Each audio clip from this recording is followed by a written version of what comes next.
ஒரு பேரு The King சென்னைக்கு வராரு. மரைக்காயர். யார் இவர்?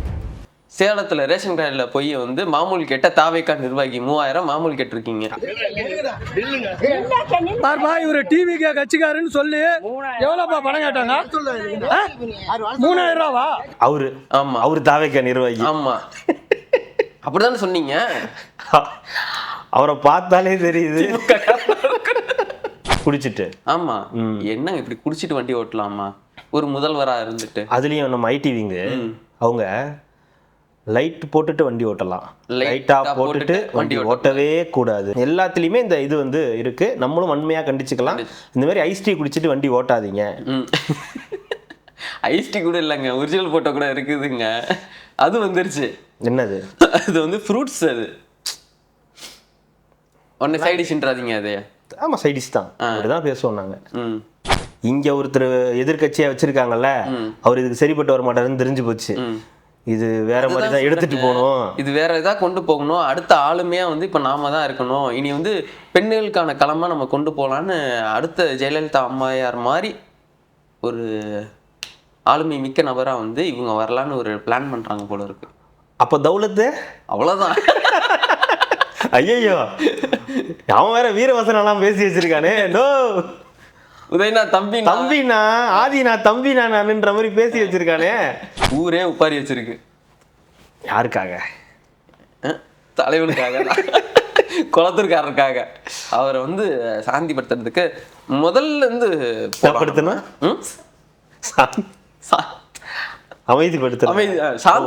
சாந்தப்படுத்துறது. ஃபயர் விடுறாங்க, பிளாஸ்ட்ன்றாங்க, கதறுன்றாங்க. நல்லா இருங்க, மகிழ்ச்சியோடு இருங்க. வெற்றி வாய்ப்பை இழந்து விட்டோம், அவ்வளவு மன வருத்தம். தீகாக்காரவங்க பகுத்தறிவாளர்களுக்கெல்லாம் தோல்வி அழுகையை தருமான்னு தெரிஞ்சதே எங்களுக்கு அப்பதான்.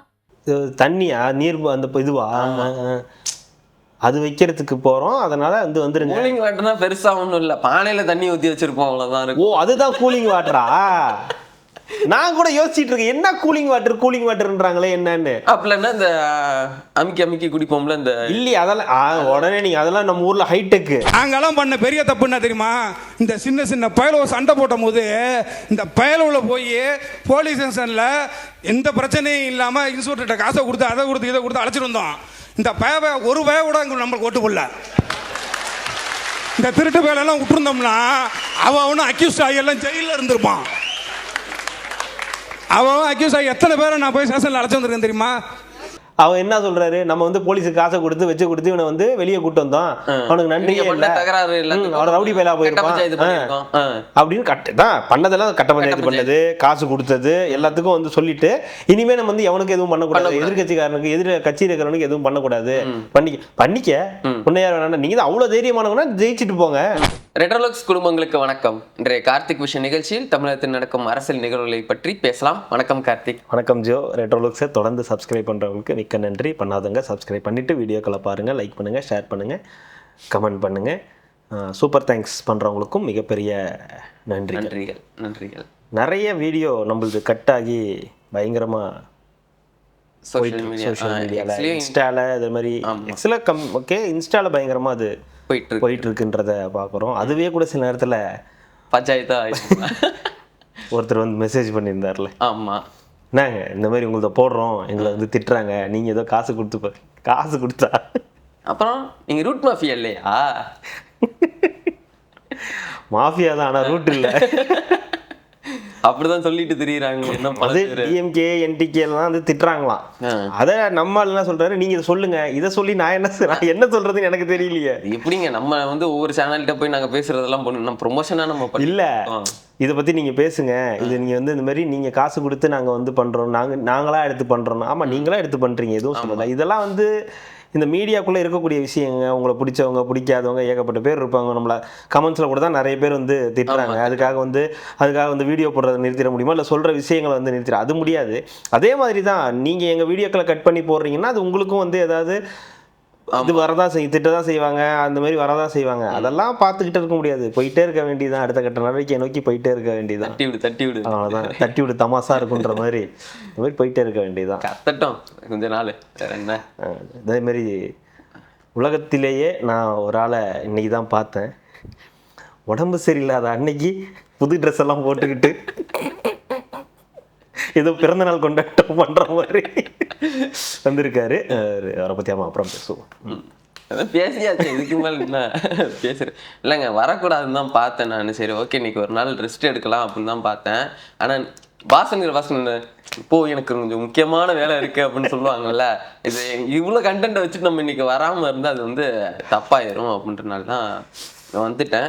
முதல் இந்த சில்லற கண்டென்ட்லாம் ஒன்று இருக்கும் பார்த்தீங்களா, இதுல இவரு நாளைக்கே போயிடலாம், குளத்தூர் நாளைக்கே பண்ணிடலாம், செத்துருப்ப. கிளைமேட் வேற கொஞ்சம் மோசமாக தான் இருக்குது. இந்த வாரத்தில் ஒரு நாள் உறுதியா போயிடலாம், ஒன்றும் பிரச்சனை இல்லை, போயிடலாம் உறுதியா போகலாம். இன்னைக்கு தான் பிளான் பண்ணது, ஆமாம் மிஸ் ஆயிடுச்சு. இன்னைக்கு பார்த்துக்கலாம், செஞ்சிடலாம். குளத்தூரையே முதல்ல இந்த மாதிரி சின்ன சின்ன விஷயங்கள்லாம் சொன்னேன். நான் வந்து இந்த நியூஸ் சேனல் மேலெல்லாம் செம கோவத்தில் இருக்கேன். நீங்க மட்டுமா? நிறைய பேர் இருக்காங்க. நிறைய பேர் இருக்காங்களா? என்ன எந்த நியூஸ் அது உண்மையா பொய்யான்றதெல்லாம் கிடையாது. நியூஸ்ன்னு வந்துச்சுனாலே முதல்ல போய் மைக்கை நீட்டிடுறது, இல்லைன்னா அவதூறு வந்து பரப்பிடுறது. சேலத்துல ரேஷன் கடையில போய் வந்து மாமூல் கேட்ட தாவேக்கா நிர்வாகி 3000 மாமூல் கேட்டிருக்கீங்க. இவரு டிவிக்கு கட்சிக்காருன்னு சொல்லி எவ்வளவுப்பா பணம் கேட்டாங்க? 3000 ரூபாவா? அவரு ஆமா, அவரு தாவேக்கா நிர்வாகி. ஆமா, அப்படிதானே சொன்னீங்க. அவரை பார்த்தாலே தெரியுது அவரு தாவேக்கா நிர்வாகி அப்படின்றாங்க. அவர் உடனே கண்டுபிடிச்சிட்டாங்க, பார்க்கும் போதே தெரியுது. என்னன்னா இந்த மாதிரி பண்ணியிருக்க, காசை கொடு. நாங்க யார் நீ பாட்டுக்கு வந்த, காசை கொடுன்ற கேட்டா தாவேக்கான்ற 3000 இல்லைங்க, வீட்டுல பிரச்சனை, அதான் காசு கேட்டேன். இந்த மாதிரி திமுக ஆட்சியில் இருக்கும்போது வந்து கேட்டா கொடுத்துருவாங்க, இப்ப கேட்டா கொடுக்க மாட்டேங்கிறாங்க, அதான் தாவேக்கா நிர்வாகின்னு சொன்னேன். தாவேக்கா நிர்வாகின்னு அவங்க என்ன பண்ணிட்டாங்க, யார் நீ, உறுப்பினர் அட்டை எடு, தாவேக்கால் நீ என்னவா இருக்க, யாரு என்ன இதுன்னு டீட்டெயில் கேட்க ஆரம்பிச்சேன்னா பைபிள்ல செதறிடுச்சு. அதனால அது வந்து ஒரு பெரிய பஞ்சாயத்து. உடனே தாவேக்கா நிர்வாகி அவருக்கு அந்த வேசி. ஏங்க இப்ப நீங்களும் நானும் போறோம், ஏதோ ஒரு ஊருக்கு, நம்மள தெரியாத ஊருக்கு எங்கேயோ போறோம்னு வச்சுங்களேன், ஒரு கிராமத்துல எங்கேயாவது போறோம், ஒரு துண்டை போட்டுக்கிட்டு, தாவேக்கா துண்டை போட்டுக்கிட்டு, என்ன காசு கொடுத்துட்டு போய் அதை காசு கொடுத்துட்டு போனா அப்ப என்ன ஆகும்? தாவேக்கா நிர்வாகி பாக்குறவன்ல தாவேக்கா காரண்டா அப்படின்னு தானே போவான். அந்த மாதிரி தான் ஒரு தாவேக்கா வேஷ்டியை கட்டிக்கிட்டு அப்படியே ஜம்முன்னு போயிட்டு ஒரு வேலையை பார்க்க வேண்டிய. திமுக வேட்டியை கட்டிட்டு போய் நான் தாவேக்கா நிர்வாகின்னு சொல்லாம இருந்திருக்காரு. அது வரைக்கும் சந்தோஷம். பிடிச்சி உரிச்சு விட்டாங்க, அங்கேயே வச்சு வெளுத்துட்டாங்க, உரிச்சு விட்டாங்க. அடுத்தது இன்னொன்னு, நம்ம இதுக்கு போயிட்டு வந்தார் பாத்தீங்களா, சிஎம் அவர்கள் வந்து ஊருக்கு போயிட்டு வரும்போது அவரே ட்ரைவ் பண்ணிட்டு வந்தார் பாத்தீங்களா, குடிச்சிட்டு. ஆமா, என்ன இப்படி குடிச்சிட்டு வண்டி ஓட்டலாமா ஒரு முதல்வரா இருந்துட்டு? அதுலயும் நம்ம ஐடிவிங்க அவங்க லைட் போட்டுட்டு வண்டி ஓட்டலாம், லைட்டா போட்டுட்டு வண்டி ஓட்டவே கூடாது அப்படின்னு வந்து. இதுக்கு தலையோட ரெஃபரன்ஸ் இங்க எடுக்கணும்ல, தேவைப்படுது இல்ல? ஆமா, நீங்க குடிச்சிட்டு ஓட்டுவீங்க, சீட் பெல்ட் போடாம நீங்க வண்டி ஓட்டுவீங்க, உங்களை வந்து நாங்க சும்மா விட்டுற முடியுமா? ஒரு மாநிலத்துடைய முதல்வரே இப்படி வந்து குடிச்சிட்டு வண்டி ஓட்டலாமா? முதல்ல இளைஞர் செய்திகள்ல போடுறோம், இளைஞர் செய்திகள், இளைஞர் ஐடிவிங் எல்லாத்துலயும் இருக்கு. எல்லாத்துலயுமே இந்த இது வந்து இருக்கு. நம்மளும் வன்மையா கண்டிச்சுக்கலாம். இந்த மாதிரி ஐஸ்டி குடிச்சிட்டு வண்டி ஓட்டாதீங்க. ஐஸ்டி கூட இல்லைங்க, ஒரிஜினல் போட்டோ கூட இருக்குதுங்க. அது வந்துருச்சு. என்னது? அது வந்து ஃப்ரூட்ஸ். அது ஒன்னு சைடிஷ்ன்றாதீங்க. அது ஆமா, சைடிஷ் தான், அப்படிதான் பேசுவோம் நாங்க. உடனே இன்னொருத்தன் என்ன பிராண்டா இருக்கும், அவன் யாரு, இன்னும் கொஞ்ச நாள் அழிய அது அது அந்த கட்சி பட்டுப்புன இல்லையா, அது ஒத்த ரோசா, அது என்ன பிராண்டா இருக்கும்? ஏன் வாங்கி உங்க தலைவர் கொடுக்க போறியா? அவர் ஒரே பிராண்டு தாங்க, அந்த பிராண்டு மாற்ற மாட்டார். ரெமி மார்ட்டின் வந்து மாத்த. யாரு நீங்க யார் சொல்றீங்க? அவரை சொல்றீங்களா?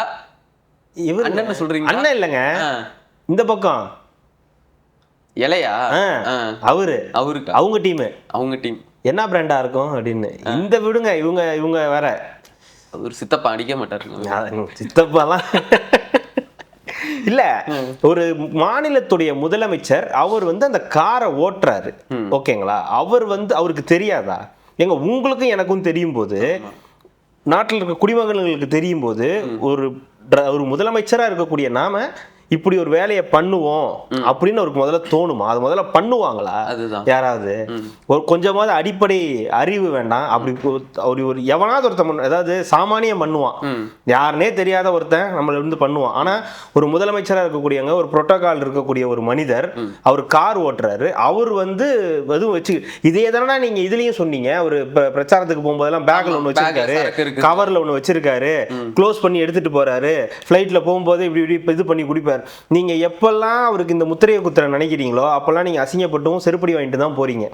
அது இல்ல, அந்த மாதிரி கிடையாது அப்படின்னு அவர் ஒரு தடவை கூட எக்ஸ்பிளைன் பண்ணதே இல்லையே. நான் அப்படி இல்லைன்னு எக்ஸ்பிளைன் பண்ணதே இல்லையே. இதைத்தான் நீங்க விஜயகாந்துக்கு பண்ணி வேற ஒண்ணு பண்ணி விட்டுட்டீங்க. அதே தான் நீங்க விஜய் அவர்களுக்கும் ட்ரை பண்ணீங்க. இன்னைக்கு ஒரு சிஎம் ஆக்கி விட்டுருக்கீங்க. பார்த்து தெளிவா நடந்துங்க. இன்னைக்கு ஒரு சிஎம், இன்னைக்கும் நீங்க அவர் மேல வந்து அவதூறு பரப்ப நினைக்கிறீங்க. அடிப்படை அறிவு இருக்கிற எவனும் அப்படி பண்ண மாட்டான். அதாவது சாமானிய அறிவில்லாதவன் குடிச்சிட்டு வண்டி ஓட்டுவான், டிரைவ் பண்ணுவான்னு வச்சுங்களேன். அதாவது ஒரு டிஸ்டன்ஸ் இருக்குல்ல, இப்ப இங்க இருந்து பக்கத்துல இங்க போறோம், ஒரு 1 கிலோமீட்டர் 2 கிலோமீட்டர் போறதே யோசிக்கக்கூடிய விஷயமா இருக்கு. இப்ப நம்ம ஊர்ல நிறைய இந்த மாதிரி செக்கிங்லாம் இப்ப நிறைய நடந்துட்டு, ரொம்ப வருஷமா அது நடந்துகிட்டு இருக்கு. அப்படின்னும் போது இந்த மாதிரி இதை ஒன்றும் பண்ண மாட்டான். அதுவும் இங்க இருந்து ஒரு ரொம்ப லாங்ல போறாரு, ஒரு கோயிலுக்கு போயிட்டு வராரு, ஒரு மூகாம்பிகை கோயிலுக்கு போயிட்டு வரவர் போய் இப்படி பண்ணுவாருன்னு சொல்றது எவ்வளவு அபத்தமான விஷயம். அப்பனா உங்களுக்கு எவ்வளவு வன்மம் இருக்குன்னு பாருங்க. நியூஸ் சேனல்ல போட்டுட்டு இருக்காங்க பாருங்க. அதுதான் சொல்றேன், ரொம்ப இதாவே இருக்கு. அதாவது அந்த இது வைரல் ஆச்சு, அந்த இடத்துல அது இருக்குன்னா அது என்னன்றதை நீ தெரிஞ்சுக்கணுமே தவிர அது இதுதான்றதை நீ உறுதிப்படுத்துற, அது இதுவா தான் இருக்கும் அப்படின்றனா அது உன்னுடைய எண்ணம் அப்படி இருக்கு, உன்னுடைய வன்மம் அந்த மாதிரி இருக்கு. நைட்டு 2 மணிக்கு இன்ஸ்டாகிராம்ல என்ன நடக்குதுன்றத பத்தி இங்க யாரும் பேச விரும்பல. நாட்டு நடப்பு தெரிஞ்சுக்கிறதுக்கு நேரங்காலம் அவசியம் இல்லை ஜோ. நான் என்ன சொல்றேன், இன்ஸ்டாகிராம்ல போயிட்டு 2 மணிக்கு என்ன போஸ்ட் என்ன லைக்ன்றத பத்தி இங்க யாரும் பேச விரும்பல. ஏன்னா அது உங்க விருப்பம், உங்க இன்ஸ்டாகிராம், நீங்க என்ன வேணா போடுங்க, என்ன வேணா லைக் பண்ணிட்டு போங்க. ஆனா இப்படி ஒரு விஷயம் இருக்குல்ல, இது வந்து கட்டமைக்கிறது, இவர் இப்படின்னு இன்னமும் நிறைய பேர் வந்து சிஎம் ஒருமையில தானே பேசிக்கிட்டு இருக்காங்க. அவன் இவன் அப்படி இப்படின்னு பேசிட்டு இருக்காங்களே, இன்னும் எந்த நடவடிக்கையும் எடுக்கலையே. அப்போ இவங்களோட எண்ணம் என்னன்னா இந்த மாதிரி பேசி அதை உண்மையாக்கணும், அவங்க மேல நடவடிக்கை எடுக்க பாக்குறாங்கன்னா அதை உண்மையாக்கணும்ன்ற ஒரு எண்ணம் வந்து இருக்கு. எனக்கு 100% அதில் நம்பிக்கை இல்லை. அவர் அப்படி பண்ணியிருக்கக்கூடிய நபரும் கிடையாது, அப்படி பண்ணுறக்கூடிய ஆளும் கிடையாது. அவரை பற்றி ஓரளவுக்கு நம்ம கேட்டு தெரிஞ்சுக்கிட்ட விஷயங்கள், பர்சனலாக சில விஷயங்கள் எப்படி இருப்பாருன்ற அவரோட டைரக்டாக இருக்கக்கூடியவங்க ஒரு சிலர் பேசின விஷயங்கள் நம்ம காதுக்கு, நம்ம டைரக்டாக கேட்ட விஷயங்கள் தெரியும். அவருக்கு அந்த பழக்கம் இருக்கலாம், ஆனா வெளி இடத்துக்கு போகும்போது அந்த பழக்கம் அறவே கிடையாது. கிரீன் டீ மட்டும்தான் குடிப்பாரு. இந்த மாதிரி ஐஸ் டீ, கிரீன் டீ இந்த மாதிரி இதை மட்டும்தான் வந்து அவர் எடுத்துப்பாரு. அதை தவிர இந்த மாதிரிலாம் எதுவும் டீ காஃபிலாம் குடிக்கிறதே கிடையாது. அதுல வந்து ஒரு கிரீன் டீ, அப்படி இல்லைன்னா இந்த மாதிரி ஐஸ் டீ, இந்த மாதிரி லெமன் டீ, அந்த மாதிரி சம்திங் ஏதாவது எடுத்துப்பாரு. வெளியில போனா இந்த மாதிரி வேலையே வந்து வச்சுக்க மாட்டாரு. ரொம்ப ரேரா தான் வீட்லயே சில நேரங்கள்ல இருக்குன்ற மாதிரி அப்ப சொன்னாங்க. நான் சொல்றது ஒரு 6 மாசத்துக்கு முன்னாடி, 3 மாசம் 6 மாசத்துக்கு முன்னாடி அப்போ இருக்கும். அப்ப கேள்விப்பட்ட விஷயங்கள். அப்படி ஒரு நபர் கார் ஓட்டும் போது இந்த வேலையை பார்ப்பாரா? அது கான்வே வண்டி எல்லாம் வரும்போது எல்லாம் உள்ள கான்வே வண்டி உள்ள ஆளுங்களை வச்சுக்கிட்டு, ஆமா, உடனே அந்த வீடியோ போட்டு டெலீட் பண்ணிட்டாங்கன்னு வேற ஒரு பஞ்சாயத்து. நீ ஏன் டெலீட் பண்ண, புரோட்டோகால் படி அது அப்படி இப்படின்னு. உங்களுக்கு ஒரு விஷயம் வேணும், அது அதுல இருந்துச்சு, உடனே அதை பார்த்தா அதுதான் முடிவு பண்ணி நம்ம கலர்லயே இருக்கே, நம்ம வீரன் கலர்லயே இருக்கே, அதுவா தான் இருக்குமோ அப்படின்னு இவங்களே முடிவு பண்ணி அதை வந்து தனக்கு சாதகமா வந்து எடுத்துக்கிட்டாங்க. அதுக்கு வாய்ப்பு கிடையாது. ஒருவேளை அது இன்னும் டெப்தா ஏதாவது எடுத்துட்டு போனாங்கன்னா அது அடுத்த கட்டத்துக்கு போறதுக்கான வாய்ப்புகள் இருக்கு. இவங்களெல்லாம் பிடிச்சி உள்ள தள்ளணும். அதே மாதிரி இன்னொன்று, இந்த ராமநாதபுரத்தில் வந்து சுற்றுச்சூழல் அமைச்சர் வந்து ராஜு அவர்கள் போகும்போது பார்த்தீங்கன்னா, அணைக்கு வந்த சுற்றுச்சூழல் மற்றும் காலநிலைத்துறை அமைச்சர் ராஜு தங்களது கோரிக்கைகளை கேட்பதற்கு காரை நிறுத்தாமல் வேகமாக சென்றுவிட்டதாக லாந்தே கிராமத்தைச் சேர்ந்த மக்கள் குற்றம் சாட்டியுள்ளனர். வணக்கம், நான் வந்து திருவாடனை தொகுதி லாந்தே கிராமத்திலிருந்து பேசுறேன். எங்க கிராமத்துக்கு வந்து எந்த அமைச்சரும் எந்த எம்எல்ஏ இது நாள் வரை வந்ததில்ல. ராஜீவ் தான் ஃபர்ஸ்ட் வந்து கோரிக்கை மனு வந்து நல்லபடியா வாங்கிட்டு மக்கள்லாம் குறை சொல்றதுக்காக வந்து நின்றுட்டு இருந்தாங்க, கண்டுக்காம இவங்க பாட்டுக்கும் போயிட்டாங்க அப்படின்னு சொல்லிட்டு அது ஒரு நியூஸ். அதுக்கப்புறம் திருப்பி வருது, இல்லைங்க இது வரைக்கும் எங்கள் ஊருக்கு எந்த அமைச்சருமே வந்தது கிடையாது, இவர் தான் முதல் தடவையாக வந்திருக்காங்க, வந்து எங்கள் குறைகள்லாம் கேட்டு ரெடி பண்ணி நான் வந்து கொடுத்துட்டு போகிறேன் அப்படின்னாங்க. அதுக்கு முன்னாடி இவங்க ஒரு நியூஸ் போட்டாங்க, இவங்க ஓரமாக நின்றுப்பாங்க போல இருக்கு, மைக்கை நீட்டு இருப்பாங்க காரில் போகும்போது. இல்லைங்க, தாவேக்கா கவர்மெண்ட் ரொம்ப ஈஸியாக இருக்கு, வேணா நியூஸ் போடலாம். ஏன்னா இப்போ வேணாம், டிஎம்கே இந்த டிஎம்கே இப்போ ஏடிஎம்கே கூட ஓரளவுக்கு இது வந்தாங்க. டிஎம்கே நியூஸ்லாம் நீங்கள் போகிறதுக்கெல்லாம் அள்ளு செதறிடும். ஒரு நியூஸை நீங்கள் போட்டுருங்களா பார்ப்போம், தெரிச்சு போயிடுவீங்க. ரெண்டாவது நியூஸே அவங்கள்ட்ட போயிட்டு தானே வரும். இந்த நியூஸை நீ போட போகிற, இந்த மாதிரி ஒரு நியூஸ் எடுத்துருக்கேன்னா இந்த நியூஸை ஏன் போடுற அப்படின்னு தான் கேட்பாங்க. இந்த நியூஸை போட போகிறேன், இந்த நியூஸை ஏன் போட போகிற அப்படின்னு தான் நியூஸே வரும். இப்போ இந்த நியூஸ் எல்லாம் வரவே கூடாதுன்றது அவங்களுடைய கண்ட்ரோலில் வந்து இருக்கும். இங்கே அப்படி ஒரு கண்ட்ரோலே இல்லையே உங்களுக்கு.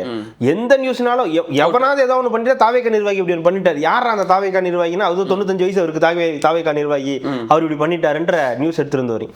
நான் இல்லவே இல்லைன்னு சொல்லல, அவங்க பண்ணவே இல்லை, 0% சொல்லல, பண்றாங்க. ஆனா நீங்க எல்லாத்துக்கும் முன்னாடி அவங்க பேரை வந்து எடுத்துக்கிறீங்க, ரொம்ப ஈஸியா அவங்கள வந்து பண்றீங்க. அன்னைக்கு இவரு நம்ம அமைச்சர் ராஜ்மோகன் அவர்கிட்ட வந்து கேள்வி கேட்கறாங்க. இந்த மாதிரி ஒரு பத்திரிகையாளர் கேட்கிறாரு, எவ்வளவு அவர் மிக அறிவார்ந்த ஒரு பத்திரிகையாளர் அவர்னு நினைக்கிறேன், பேச பார்க்க முடியல. நீங்க இந்த மாதிரி வந்து பேட்டி கொடுக்குறீங்க, இதே மாதிரி உங்களுடைய முதலமைச்சருக்கும் இந்த மாதிரி பயிற்சி கொடுங்க. உங்களுடைய முதலமைச்சராம் பைத்தியம், அவர் நம்மளுடைய முதலமைச்சர்ரா. மு.க. ஸ்டாலின் அவர்களும் நம்மளுடைய முன்னாள் முதலமைச்சர் தான், எடப்பாடி பழனிசாமி அவர்களும் நம்மளோட முன்னாள் முதலமைச்சர் தான், இன்னைக்கு இருக்கக்கூடிய ஜோசப் விஜய் அவர்களும் நம்மளுடைய முதலமைச்சர் தான். உங்களுடைய முதலமைச்சருக்கு நான் ஊருக்கு இல்ல கட்சிக்கு முதலமைச்சர் வச்சிருக்காங்களா? ஆந்திராக்காரரா இருப்பாரு போல இருக்குது. இல்ல அது தெரியும்ல, உங்களுடைய முதலமைச்சர் நல்ல வேளை அது ராஜ்மோகனா இருக்கவே அப்படி சொன்னாரு. ஆதவிட்ட கேட்டு இருந்திருக்குன்னா கைய ஆளு பக்கமா இருக்க கை நீளமா போகுதுன்ற மாதிரி ஒரே அடி தான். இங்க வாடின்னு அந்த போக்கிரி படத்துல வரும்ல, உன்னை நோட் பண்ணிக்கிட்டேன் அப்படின்னு, அந்த மாதிரி தான் அது. இல்லை அது தப்பு இல்லை. ஏன் முதலமைச்சர் பேட்டி கொடுக்க மாட்டேங்கிறாரு, செய்தியாளர்களை சந்திக்க மாட்டேங்கிறாரு, அவரை செய்தியாளர்களை சந்திக்க சொல்லுங்க, நாங்கள் அவர்கிட்ட பேசணும் அப்படின்னு சொல்றது வேற. ஏன் செய்தியாளர்களே சந்திக்க மாட்டேங்கிறாரு, என்ன பிரச்சனைன்னு கேட்கறது வேற. அவருக்கும் பயிற்சி கொடுக்கணும்னா என்ன பயிற்சி கொடுக்கணும், அவர் தான் அழகா சொல்லிட்டு போயிட்டாரு. ஆனா ஆதவா இருந்தா கூட காட்டமா பேசியிருப்பாரு, அழகா சொல்லிட்டாரு. நீங்க கூட தான் ஒன் சைடா ஒரே கட்சிக்காக வந்து நியூஸ் போடுறீங்க, இது வந்து நான் அப்படி சொல்லலாம்ல அப்படின்னு வந்து அழகா வந்து சொல்லிட்டு போயிட்டாரு. லெஸ் எக்ஸ்பீரியன்ஸ் இருக்கக்கூடிய, எக்ஸ்பீரியன்ஸே இல்லாத ஒரு அமைச்சரே வந்து இப்படி பேசுறாரு. செங்ஸ் கிட்ட போய் கேட்டிருந்தாங்கன்னா என்ன இருக்கும், லெஃப்ட் ஹேண்ட்ல டீல் பண்ணிருப்பாரு. எந்த பத்திரிக்கை இங்க வாங்க இந்த மாதிரி இருக்கு. இப்ப தெரியுதா ஏன் உங்களை மீட் பண்றது இல்லைன்னு? இந்த மாதிரி ஏதாவது குதர்க்கமா கேட்க வேண்டியது. ஆமா. அப்புறம் நம்ம ராகவா லாரன்ஸ் என்ன பேசினாருன்னு பாத்தீங்களா? தெருநாயி, பிரியாணி, பிஸ்கெட்டு. இப்ப புரியுதா ஏன் ராகவா லாரன்ஸ் நம்ம வேணான்னு சொல்றோம்னு? அண்ணன் அவன் நமக்கு வேணான்னு அப்படின்ற மாதிரி தான் லாரன்ஸ் அவர்கள் வந்து பேசிக்கிட்டு இருக்காரு. இது வரதுக்கான வாய்ப்பு வந்து இல்லை. அப்புறம் அதே இதில் தான் இந்த இதில் வந்து கும்மிடிப்பூண்டியில் வந்து ஒரு 3 வயது பெண் வந்து சிறுமி 3 வயது சிறுமியை வந்து பாலியல் வன்கொடுமை, கூட்டு பாலியல் வன்கொடுமை, இவங்களே வந்து சிபிசிஐடி வந்து இது பண்ண மாதிரி நடந்திருக்கு. பட் ஆனால் அது ஒருத்தர் மூலியமா அந்த 3 வயது பெண் குழந்தை கும்மிடிப்பூண்டியில பாலியல் ரீதியாக துன்புறுத்தப்பட்டிருக்கு. பீகார்காரரை சேர்ந்தவர்.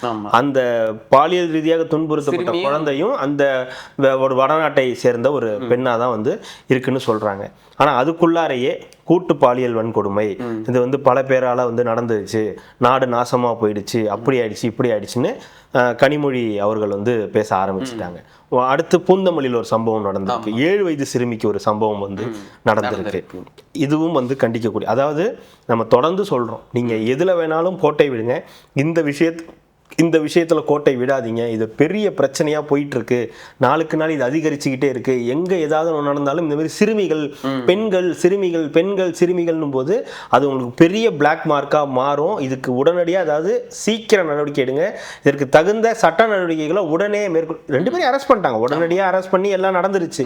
ஆனா நடக்குது இல்ல, ஏன் நடக்குது, எங்கிருந்து நடக்குது, எப்படி நடக்குதுன்னா இந்த போதை கலாச்சாரத்தை ஒழிக்க வேண்டிய கட்டாயம் இப்படின்னு ஏகப்பட்ட விஷயம். அப்புறம் ஒரு நம்ம ஃபாலோயர் கூட ஒருத்தவங்க சொல்லியிருந்தாங்க, நீங்க இப்படி சொல்றீங்கன்னா சட்டம் ஒழுங்கு சட்டம்லாம் சீரியஸா இருக்கணும்னு சொல்றீங்க, ஆனா தனி மனித ஒழுக்கம்ன்றது ரொம்ப ரொம்ப ரொம்ப இம்பார்ட்டண்டா இருக்குது. அதை தான் முதல்ல வந்து எல்லாரும் வந்து தெரிஞ்சுக்க வேண்டிய ஒரு விஷயமா இருக்கு. நம்ம கூட இருக்கிறவங்களே நம்மளை வந்து ஒரு மாதிரி தான் வந்து இது பண்றாங்க அப்படின்னு பல விஷயங்களை அவங்க வந்து சொல்லியிருந்தாங்க. அப்படி பார்க்கும்போது அதுவும் ரொம்ப தேவையான, அதுதான் மெயின். உண்மையா சொல்ல போனா ஒவ்வொருத்தனுக்குள்ளேயும் ஒரு மிருகம் வந்து இருக்கு, அந்த சந்தர்ப்பத்துக்காக தான் அதை வந்து எப்படி கண்ட்ரோல் பண்ணி எடுத்துட்டு போறதுன்றது தான் இருக்கக்கூடிய பஞ்சாயத்தா இருக்கு. ஆனா இதுல நம்ம வந்து அரசுக்கும் பங்கு இருக்கு. ஏன்னா இப்ப இந்த அரசு ஆளுதுன்னா இந்த அரசு சொல்லி வந்த விஷயமே இதுதான், நாங்க இதை பண்ண மாட்டோம், இதுக்கு நாங்க பெண்களுக்கும் குழந்தைகளுக்கும் பாதுகாப்பு கொடுப்போம் அப்படின்னு சொல்லி வந்திருக்காங்கன்னா அப்போ அதுக்கும் அவங்க பொறுப்பும் வந்து ஆகுறாங்க. ஆனா இதுல பிரச்சனை என்னன்னா இதை கனிமொழி அவர்கள் இப்ப டேக் ஆன் பண்ணி இப்ப எடுத்து போயிட்டு இருக்காங்க. இந்த மாதிரி வந்து பெண்களுக்கு பிரச்சனையா இருக்கு, பெண்கள் அப்படி, பெண்களுக்கு இப்படி ஆகுது, குழந்தைகளுக்கு இப்படி ஆகுதுன்னு. இவ்வளவு நாள் நீங்க எங்க போயிருந்தீங்க? அங்க டெல்லியில போயிருந்தீங்க. இப்ப என்ன திடீர்னு இங்க? இப்ப இங்க தானே இருக்கேன். அப்போ நான் நிறைய டெல்லிக்கு போயிட்டு வர ஆரம்பித்தேன். இப்போ தோத்ததுக்கு அப்புறம் கட்சியில் ஏதோ பிரச்சனை இருக்குது போல இருக்குது, இதை நான் இப்போ ஸ்ட்ராங் பண்ணணும் அப்படின்றதுக்காக இப்போ மாநில அரசியலில் வந்து நான் வந்து கையில் எடுத்திருக்கேன். அர்த்தம் துட்டுன்னா ஆமா குஞ்சு, அனடா அனகொண்டா தான் துட்டுன்னா தக்காளி தொக்கு, மட்டை ஊறுகாய், இந்த மாதிரி. இது எவ்வளவு அற்பத்தனமா இருக்குது. முதல்ல நீங்க இதெல்லாம் சொல்லலாமா? உங்க ஆட்சியில உங்க அண்ணனுடைய ஆட்சி காலத்துல, அதாவது முத்துவேல் கருணாநிதி ஸ்டாலின் அவர்களுடைய ஆட்சி காலத்துல எவ்வளவு நடந்துச்சு, எவ்வளவு சம்பவங்கள். இப்படி கண்மூடி இப்படி கண்ணு திறக்கிறதுக்குள்ள ஏதாவது ஒன்று நடந்துகிட்டே இருக்கும். அவ்வளவு சம்பவங்கள் வந்து 4 நாள் கழிச்சு தானங்க போனது. உங்களுடைய தொகுதியிலேயே நடந்ததுக்கே நீங்க வந்து உள்ள போக முடியாத நிலைமை வந்து இருந்துச்சு. மக்கள் அவ்வளோ கொதிப்போட வந்து இருந்தாங்க. இவங்க வந்து இப்போ வந்து இந்த ஆட்சிக்கு வந்து எதிராக வந்து பேசக்கூடாதுன்னு சொல்லல, நீங்க வந்து பேசுறீங்களே. இப்ப என்ன திடீர்னு உங்களுக்கு தமிழ்நாட்டு மக்கள் மேல திடீர்னு ஒரு அக்கறை? உங்களை டெல்லிக்கு தானே வச்சிருந்தாங்க, இப்ப என்ன திடீர்னு இங்க இறக்கி விட்டுட்டு இருக்காங்க அப்படின்றதுதான் வந்து கேள்வியா இருக்கு. காலியா இருக்கு. நம்மளும் வந்து ஒரு கேம் பிளே பண்ணி பார்க்கலாம்னு பாக்குறாங்க. வேற அது இல்ல, இங்க ஒருத்தர் எதிர்கட்சியா வச்சிருக்காங்கல்ல, அவர் இதுக்கு சரிப்பட்டு வர மாட்டாருன்னு தெரிஞ்சு போச்சு. இது வேற மாதிரி தான் எடுத்துட்டு போகணும், இது வேற இதா கொண்டு போகணும். அடுத்த ஆளுமையா வந்து இப்ப நாம தான் இருக்கணும். இனி வந்து பெண்களுக்கான களமா நம்ம கொண்டு போகலான்னு அடுத்த ஜெயலலிதா அம்மையார் மாதிரி ஒரு ஆளுமை மிக்க நபரா வந்து இவங்க வரலான்னு ஒரு பிளான் பண்றாங்க போல இருக்கு. அப்ப தௌலத்து அவ்வளவுதான். ஐயோ, அவன் வேற வீரவசனம் பேசி வச்சிருக்கானே. நோ உதயனா தம்பி தம்பினா, ஆதினா தம்பினா நானுன்ற மாதிரி பேசி வச்சிருக்கானே. ஐயோ, அப்ப இனிமே மாத்திக்கணுமா?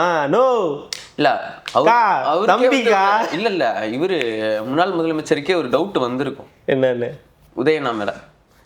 இவங்க 2 பேருக்கு ஒரு ஃப்ரெண்ட்ஸ் இல்ல, நிறைய படம்லாம் ப்ரொடியூஸ் பண்ணிருக்காங்க. இவங்கலாம் கொஞ்சம் இணக்கமா இருப்பாங்க, விட்டு கொடுத்துருவாரு. இவர் நிறைய பேச மாட்டாப்புல போல இருக்கு, சட்டமன்றம் போனா கூட பேச மாட்டாங்க போல இருக்கு அப்படின்னு ஒரு டவுட் வந்திருக்கும். சரி, ஏன் நம்ம வந்து பையனை நம்புவோமே, நம்ம தங்கச்சியை நம்பலாம் அப்படின்னு சொல்லி அங்கிட்டு இறங்கியிருப்பாரு.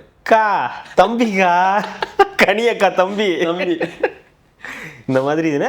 ஆனா அந்த மாதிரி இந்த வன்கொடுமைகள் நடக்கிறத இன்னும் இந்த அரசு எப்படி கட்டுப்படுத்த போகுதுன்னு தெரியல. ஏன்னா இது நம்மளை எப்படி திமுக ஆட்சியில் நம்ம பார்த்துக்கிட்டு இருந்தோமோ அதே மாதிரி அங்கங்க ஏதாவது ஒரு சம்பவம் நாளுக்கு நாள் ஏதாவது ஒன்று நடந்துகிட்டு தான் வந்து இருந்துகிட்டே இருக்கு. இதை கண்ட்ரோல் பண்ண வேண்டிய, இது வந்து பேச வேண்டிய விஷயம் தான். பட் ஆனா இந்த மாதிரி பொய்யா வந்து செய்திகள் வந்து பரப்புறாங்க. இல்ல அந்த செய்தியை, இந்த செய்தி இல்ல, இந்த மாதிரி கூட்டு, அதுதான் அது தப்பு. அதுதான் சொல்றேன், கூட்டு பாலியல் வன்கொடுமை எங்க அப்படின்ற இருக்குல்ல. இதுல இன்னொரு விஷயம் என்னன்னா, நான் கேட்கறது, இந்த மாதிரி தவறான செய்திகளை வந்து ஊடகமே இந்த மாதிரி பரப்பிக்கிட்டு இருக்கு அப்படின்றப்போ காவல்துறைக்கும் அது வந்து இது இல்ல அவங்க சொல்றாங்களே, அவங்க வந்து ஒரு விளக்கம் கொடுக்க வேண்டியதா இல்ல அதுதான் கொடுக்க இதுன்னு பார்க்கல. நம்ம நிறைய விஷயம் பார்த்துட்டு இருந்தோம். சாட்டை அவர்கள் பேசினதா இருக்கட்டும், இல்ல எல்லாருமே ஒரு அவதூறு பரப்பும் போது இது இதனால நடந்துச்சு இல்ல அவங்க ஆமா, அது ஒவ்வொரு விஷயத்துக்கும் உங்க விளக்கம் கொடுக்கறதுக்கு அவங்க போய் அந்த வேலையை பார்ப்பாங்களா, இல்ல உங்களுக்கு விளக்கம் கொடுக்குற வேலையை பார்ப்பாங்களா? நீங்க ஏன் அப்படி பண்றீங்க? அதுதான் இப்போ அதுதான் சொல்றேனே, உங்களுக்கு மீடியா சுதந்திரம்னு ஒண்ணு இருக்குன்றது உண்மைதான். ஆனா என்ன பிரச்சனைனா, யாரோ ஏதோ கண்ட்ரோல்லே இருக்கிற மாதிரி இன்னொரு ஃபீல் இருக்கு. இது இன்னமும் எது யாருடைய கண்ட்ரோல்லே அந்த மீடியா இருக்கோ, ஒண்ணு சுதந்திரமா இருக்குன்ற பேர்ல ஏதாவது செய்திகள் எடுத்து போட்டுறாங்க, இஷ்டத்துக்கு அவங்களுக்கு தேவையான செய்திகள், அவங்களுக்கு ஏத்த மாதிரியான செய்திகளை போடுறாங்க.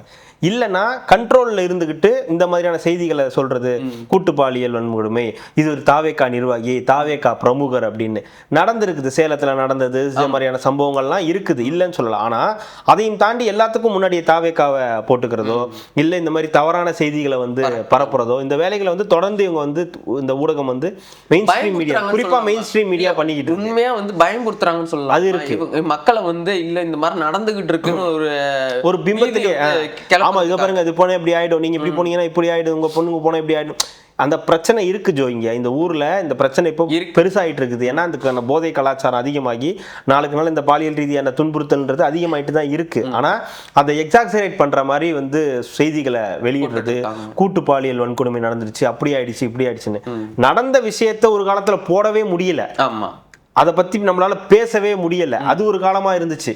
இப்போ ஆனா உங்களுக்கு இப்போ உங்களுக்கு ரொம்ப ஃப்ரீடமா இருக்கோ என்னவோ தெரியல, என்ன எதை வேணாலும் போடலான்ற அளவுக்கு இப்போ வந்து மாறிட்டாங்களோன்ற ஒரு தோற்றமும் வந்து வருது. அதை எப்படி இந்த அரசு கையாள போகுதுன்னு தெரியல. இவங்களும் அதை கண்ட்ரோல் பண்ண வேண்டியிருக்கு, மீடியாவையும் ஹேண்டில் பண்ண வேண்டியதா இருக்கு, அதே மாதிரி உங்களுக்கு எக்ஸ்பிளைன் பண்ண வேண்டியதா இருக்கு. அப்படி நடக்கல, ஏன்னா ஒரு விஷயம் போய் சேர்ந்துருச்சுன்னா சேர்ந்தது தான். இப்போ சிஎம் அவர்கள் குடிச்சிட்டு வண்டி ஓட்டினாருன்ற ஒரு பிம்பத்தை நீ வந்து கொண்டு போய் சேர்க்கறதுக்கு முயற்சி பண்ற. அது இல்லைன்னு சொல்றதுக்கு ஒரு சோசியல் மீடியா டீம் வந்து இது இப்படி நடந்துச்சு இப்படி நடந்துச்சு சொல்ல வேண்டியதா இருக்கு. அப்போ போய் சேர்ந்தவனுக்கு அது சேர்ந்தது தானே. இப்போ எவனோ ஒருத்தன் போய் பார்க்குறான், அப்படி ஒரு நியூஸ் பார்க்குறான் உட்காந்து, இந்த மாதிரி சிஎம் அவர்கள் இந்த மாதிரி போனாரு அப்படின்னும் போது குடிச்சிட்டு வண்டி ஓட்டுறாரு அப்படின்ட்டு போற மைண்ட்ல முடிஞ்சு போச்சு. பாருங்க குடிச்சு தான் வண்டி ஓட்டிருக்காரு, அவனை போய் எப்படி நீங்க மாத்துவீங்க? இல்லைன்னு சொல்றது எப்படி நீங்க சொல்லுவீங்க? இப்போ சிஎம் வந்து சொல்லணுமா, இல்லைங்க நான் அப்படி ஓட்டல, அது வந்து ஐஸ் டீ, அது வந்து லெமன் டீ, அது இதுன்னு வந்து சொல்லணுமா? இதுதான் இவங்களோட பிரச்சனை. தமக்கு என்ன கிடைக்குதோ அதை எடுத்து கொண்டு போய் போட்டுறணும் அப்படின்றது. யாருமே அப்படி பண்ண மாட்டாங்க.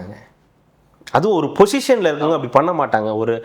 நான் நம்புறேங்க, எதிர்கட்சி தலைவராகவே இருந்தாலும் அப்படி பண்ண மாட்டாரு. அவர் வீட்டுக்கு போய் தாங்க அந்த வேலையை பார்ப்பாரு. சிஎம்மா இருந்தாலும் அவர் வீட்டுக்கு போய் தாங்க அந்த வேலையை பார்ப்பாரு. கார் ஓட்டும் போது அந்த வேலையை யாருமே ஒரு பொசிஷன்ல இருக்கிற யாருமே பண்ண மாட்டாங்க. இவனுங்க பாவம், இவனுங்களுக்கு திருந்த மாட்டாங்க. இவங்களோட அந்த ஃப்ரஸ்ட்ரேஷன், என்ன பண்றதுன்னு தெரியாத அந்த இது, ஏதாவது நமக்கு ஒண்ணு கிடைக்காதா, நம்ம எதை வச்சாவது நம்ம வந்து அரசியல் பண்ணிடலாம், சந்தோஷப்பட்டுக்க முடியாதா, இவங்களை வந்து அசிங்கப்படுத்திட முடியாதா, அந்த அந்த வெற்றியை ஜீரணிக்க முடியாத அந்த எண்ணம். 3 மாசத்துல வந்து அரசாங்கம் கவிழ்ந்துரும் இருக்கோம்ல, அதுக்கான வேலைகள் நான் பாத்துக்கணும்ல. இதெல்லாம் பண்ண முடியாதுடா, லூசாடா நீங்க. இதை வச்சுலாம் எப்படா பண்ண முடியும்? நான் வந்து அதுக்கான முயற்சி எடுக்காம இருந்தாதாங்க. ஏங்க அதுக்கான முயற்சி தான் எடுத்துக்கிட்டு இருக்கேன். இது முயற்சியிலே இல்லைங்க, இது அயற்சிங்க. இது முயற்சி கிடையாது, பயிற்சி. இது பயிற்சி கூட கிடையாது, இது அயற்சினா சோர்ந்து போனவன் பண்ற வேலை. பாத்தியா அப்படின்னு சோர்ந்து போனவன் பண்ற வேலை. முயற்சின்றது அரசு மேல நிறைய நிஜமாவே பிரச்சனைகள் வந்து நீங்க அதை வந்து புஷ் பண்ணி மக்கள் வந்து பேச ஆரம்பிக்கணும். ஆமாங்க தப்புங்க அப்படின்னு. இப்ப மின்வெட்டு சொல்றாங்க, மின்வெட்டு உண்மையாவே பிரச்சனை. அது வந்து பேசுறதுல நியாயம் இருக்கு. எங்க பார்த்தாலும் போகுது, நிறைய இடத்துல அதை கேள்வி பண்ண முடியுது. பரிதாபங்கள் அதை வச்சு வீடியோ போடுது, டெலீட் பண்ணல. நல்லா யோசிச்சு பாருங்க, யாரோ ஒரு சிலர் வீடியோக்கு மேலாம் கூட போட்டாங்க. நடிகையும் மக்கள் நீதி மையத்திலும் இருந்தும் வெளியேறியும் சப்போர்ட் செஞ்சுக்கிட்டும் போய்கிட்டும் வந்துகிட்டும் திமுகவுக்கு இதுவா இருந்துகிட்டும் இருக்கக்கூடிய ஒருத்தவங்க வந்து போடுறாங்க, நீங்க வந்து மக்கள் இது பரிதாபங்கள் சீக்கிரம் பாத்துருங்க, எல்லாம் டெலீட் பண்ணிடுவாங்க. அதெல்லாம் டெலீட் ஆகாது மேடம், கவலைப்படாதீங்க, இது அந்த ஆட்சி கிடையாது. அது டெலீட் ஆகிறதுக்கு உடனே இல்ல, வீடியோவே அந்த பசங்க வீடியோவே போடாம கூட இருந்திருக்காங்க 5 வருஷம். இந்த மாதிரிலாம் கரண்ட் நியூஸ்லாம் போடாமல் இருந்திருக்காங்க. ஆனால் வீடியோ டெலீட் ஆனது ஒரு இதுக்கு தான், அந்த லட்டு ஒன்று போட்டு டெலீட் பண்ணாங்க. அப்போ தான் பிஜேபிக்காக தான் போட்டாங்க. அதுக்கு நடுவில் எந்த லோக்கலில் நடந்த எந்த இஷ்யூ பற்றி அவங்க வந்து வீடியோவே போடலை. ஆனால் இப்போது வந்து 1 மாதம் கூட அவ்வளோ வீடியோ போடுறாங்க. இது தேவை. அந்த பசங்க வீடியோ போடுறத போய் நம்ம வந்து தப்பு சொல்ல முடியாது. அவங்களாம் பரிதாபங்கள் கோபி சுதாகர் வீடியோ போடுறத தப்பு சொல்ல முடியாது. என்ன பிரச்சனை இருக்கோ அதை ஒரு ஹியூமராக எடுத்து சொல்கிறதுல அவங்க வந்து டாப்ல இருக்காங்க. அப்ப அந்த விஷயம் போய் சேருது இல்ல மக்கள் கிட்ட, ஆமா பிரச்சனை இருக்குன்றது அப்ப கவர்மெண்ட்டுக்கும் போய் சேருது இல்ல, அதை கட் பண்ணி எல்லாரும் எடுத்து போடும்போது மக்கள்கிட்ட போய் சேருது இல்ல. அப்ப இந்த ஆட்சி அதை பண்ணலன்றது உங்களுக்கு தெரியுதா? இதை பண்ண மாட்டாங்க, ஏன்னா என்னன்றதை அவங்க தெரிஞ்சுக்க விரும்புறாங்க. ஆனா நீங்க சப்போர்ட் பண்ற கட்சி அதை விடுமா? அது பண்ணாது. அதுக்கு நீங்க அதுக்கு உங்களுக்கு சொல்றதுக்கு இது இருக்கா, தைரியம் இருக்கா? அந்த கட்சிக்கு சப்போர்ட் பண்றீங்களே, நீங்க சப்போர்ட் பண்ற கட்சியில இந்த மாதிரி ஏதாவது நடந்து அந்த பசங்க வீடியோ போட்டிருக்காங்களா? போடலன்றதுனால பண்ணல இல்லைன்னு அர்த்தம் கிடையாது. போட்டா என்ன நடக்கும்னு அந்த பசங்களுக்கும் தெரியும். கடைசியில போட்டது அந்த தேர்தல் பரிதாபங்கள் மட்டும் போட்டிருந்தாங்க. அதுவும் எலெக்ஷன் டைம்ன்றதுனால போட்டாங்க, இல்லைன்னா நிலைமையில இருந்ததுனால போட்டாங்க. இல்ல அந்த மின்வெட்டு சொன்னீங்கல்ல, அது வந்து ஒருத்தவங்க ஒரு ட்வீட் போட்டிருந்தாங்க, டேக் பண்ணியே போட்டிருந்தாங்க. சிடிஆர் நிர்மல்குமார் அவர்களை வந்து டேக் பண்ணியே போட்டிருந்தாங்க. இந்த மாதிரி 16 நாளா லோ வோல்டேஜாக இருக்குது அப்படின்னு சொல்லி அந்த இடம் லொக்கேஷன் மேப் இருக்கும் பார்த்தீங்களா, அதோட டேக் பண்ணி போட்டிருக்காரு. திருப்பி அதுக்கு வந்து ரிப்ளைவும் பண்ணியிருக்காரு, அந்த இடத்துல இந்த பிரச்சனை இருக்குது, அதனால தான் ட்ரிப் ஆகுதுன்னு சொல்லிட்டு நிர்மல்குமார் அவர்களே வந்து அதுக்கு வந்து ரீட்வீட் போட்டு இப்போ வந்து ரிசால்வ் பண்ணியிருக்கோம் அப்படின்றாங்க. இதுதானே மாற்றம் நடக்குது. வேலைகள் நடந்துக்கிட்டே இருக்கு, அதிகமான இது கரண்ட் தேவைப்படுது, அதுக்கான வேலைகள் பண்ணிக்கிட்டு இருக்காங்க. அதில் பகிர்மானத்தில் தான் பிரச்சனைன்னு சொல்லிக்கிட்டு இருக்காங்க. ஆனால் எவ்வளோ நாள் சொல்ல போகிறாங்கன்னு தெரியல. அவங்க ஒர்க் பண்ணுறாங்க, எல்லாம் நடக்குது. பட் ஆனால் அது ஏதோ ஒரு பிரச்சனை இருந்துக்கிட்டே அதில் வந்து தொடர்ந்து அதில் இருந்துக்கிட்டே இருக்குது. கூடிய சீக்கிரம் அதை பண்ணா மட்டும்தான் இந்த கவர்மெண்ட்டுக்கு அந்த பிரச்சனை இல்லாம இருக்கும். இல்லைன்னா அது ஒரு பெரிய பிரச்சனையா கண்டிப்பா மாறும். ஏன்னா அடுத்தடுத்து நமக்கு இப்போ ஓகே, இப்போ ஒரு மாதிரி கிளைமேட் மாறுது ஓகே, பட் ஆனா அடுத்த வர பட் ஆனா ரெண்டும் ஒண்ணுதான். அது ரொம்ப நாளா என்கிட்ட சொல்லிட்டு நான் அதையே சொல்லிக்கிட்டு இருக்கேன். அப்போ அதை சரி செய்ய வேண்டிய கட்டாயம் வந்து இருக்கு. அதை சீக்கிரம் அமைச்சர் அவர்களும் இந்த அரசும் அதிகாரிகளும் செய்யணுன்றது தான் எல்லாருடைய வேண்டிய. ஏன்னா யாராலையுமே ஏற்றுக்க முடியாதுங்க. கரண்ட் கட்டுன்றத யாராலையுமே ஏற்றுக்க முடியாது. மற்ற பிரச்சனைகள்னா கூட ஏற்றுப்பாங்க, அது அவங்களோட. ஏன்னா எல்லார் வீட்லேயும் ஒரு குழந்தை இருக்கும், ஒரு பெரியவங்க இருப்பாங்க, வேலை ஒர்க் ஃப்ரம் ஹோம்லாம் நிறையா வீட்டில் வந்து பார்க்குறாங்க, நிறைய பேர் நிறைய ஒர்க் பண்ணுறாங்க. அப்போது ஷெட்யூலே இல்லாமல் உங்களுக்கு கரண்ட்டு போகுது அப்படின்னா அவங்களால எதுவுமே பண்ண முடியாது. அப்போ இயற்கையாகவே அவங்களுக்கு இந்த அரசாங்கம் மேலே தான் நிறைய அந்த வேலைகள்ன்றது நிறையா இருக்கும் அவங்களுக்கு. இப்போ இனிஷியல் ஸ்டேஜ் வந்திருக்காங்க அப்படின்றனால ஒன்று அந்த நிலக்கரி வாங்குறது, அந்த இதுக்கே நிலக்கரி வாங்குறதுக்கு அதில் ஒரு ஊழல், டிரான்ஸ்ஃபார்மர் இது பண்ணுற ஊழல், பணி வந்து இன்னொரு 15,000க்கு மேலே வந்து நம்மளுக்கு தேவைப்படுதுன்றது, உள்ளுக்குள்ளே இருக்கிற ஊழியர்களை வந்து அதிகாரியாக இருக்கிற நிறைய பணி நிரந்தரம் பண்ணலை அப்படின்ற பிரச்சனை ஒன்று இருக்குது. இதுக்கிடையில வந்து அங்கங்கே வந்து இது போன்ற இந்த மாதிரி ஒட்டுமொத்தமாகவே ஒரு பெரிய சவாலாகவே இருக்குது. நான் இல்லைன்னா சொல்லலை, அது வந்து பிரச்சனையே இல்லைல்ல. மக்களோட இடத்துல இருந்து யோசிச்சு பாருங்க, உங்களுக்கே இந்த பிரச்சனை இருந்துச்சு, உங்களுக்கு நீங்க போறீங்க இங்கேருந்து போய் நைட்டு போய் தூங்கணும் தான் போவீங்க, தூங்கணும் போகும்போது உங்களுக்கு கரண்ட் பிரச்சனை என்ன பண்ணுவீங்க? இன்னைக்கு எதுல வந்து நிக்குது? 2 நாள் கரண்ட் போனது எதுல இங்க வந்து நிக்குது. அப்போ ஒவ்வொருத்தருக்கும் ஒரு பிரச்சனை இருக்குல்ல, இருக்கலாம் தெரியும், மக்களுக்கு தெரியும் இல்லைங்க, சொல்றேன். அப்போ மக்களுக்கு வந்து இது இயல்பான பிரச்சனை தான். நீ என்னவா வேணா இருந்துட்டு போ, நீ வந்து நான் சூப்பர்மேன் ஹீரோ தானே சொன்ன, நீ எனக்கு அப்படி தானே வந்து சொல்லி கொடுத்த, இவ்வளோ நாள் இல்லாத பிரச்சனை ஏன் உன் ஆட்சியில் வந்துன்ற கேள்வி இயல்பாக வரக்கூடிய கேள்வி தான். அதுக்கு எந்த பதிலுமே கிடையாது. அதுக்கு ஒரே பதில், அது வராமல் பார்த்துக்கிறது மட்டும்தான். நீங்கள் 1000 சொல்லலாம், அந்த பிரச்சனை இந்த பிரச்சனை, டெண்டர் பிரச்சனை, இபி பிரச்சனை, திமுக பிரச்சனை, ஃபியூஸ் அப்படிங்கிட்டாங்க, எதுவுமே கேள்விலாம் கிடையாது. சரி செய்யறது மட்டும்தான் வேலை.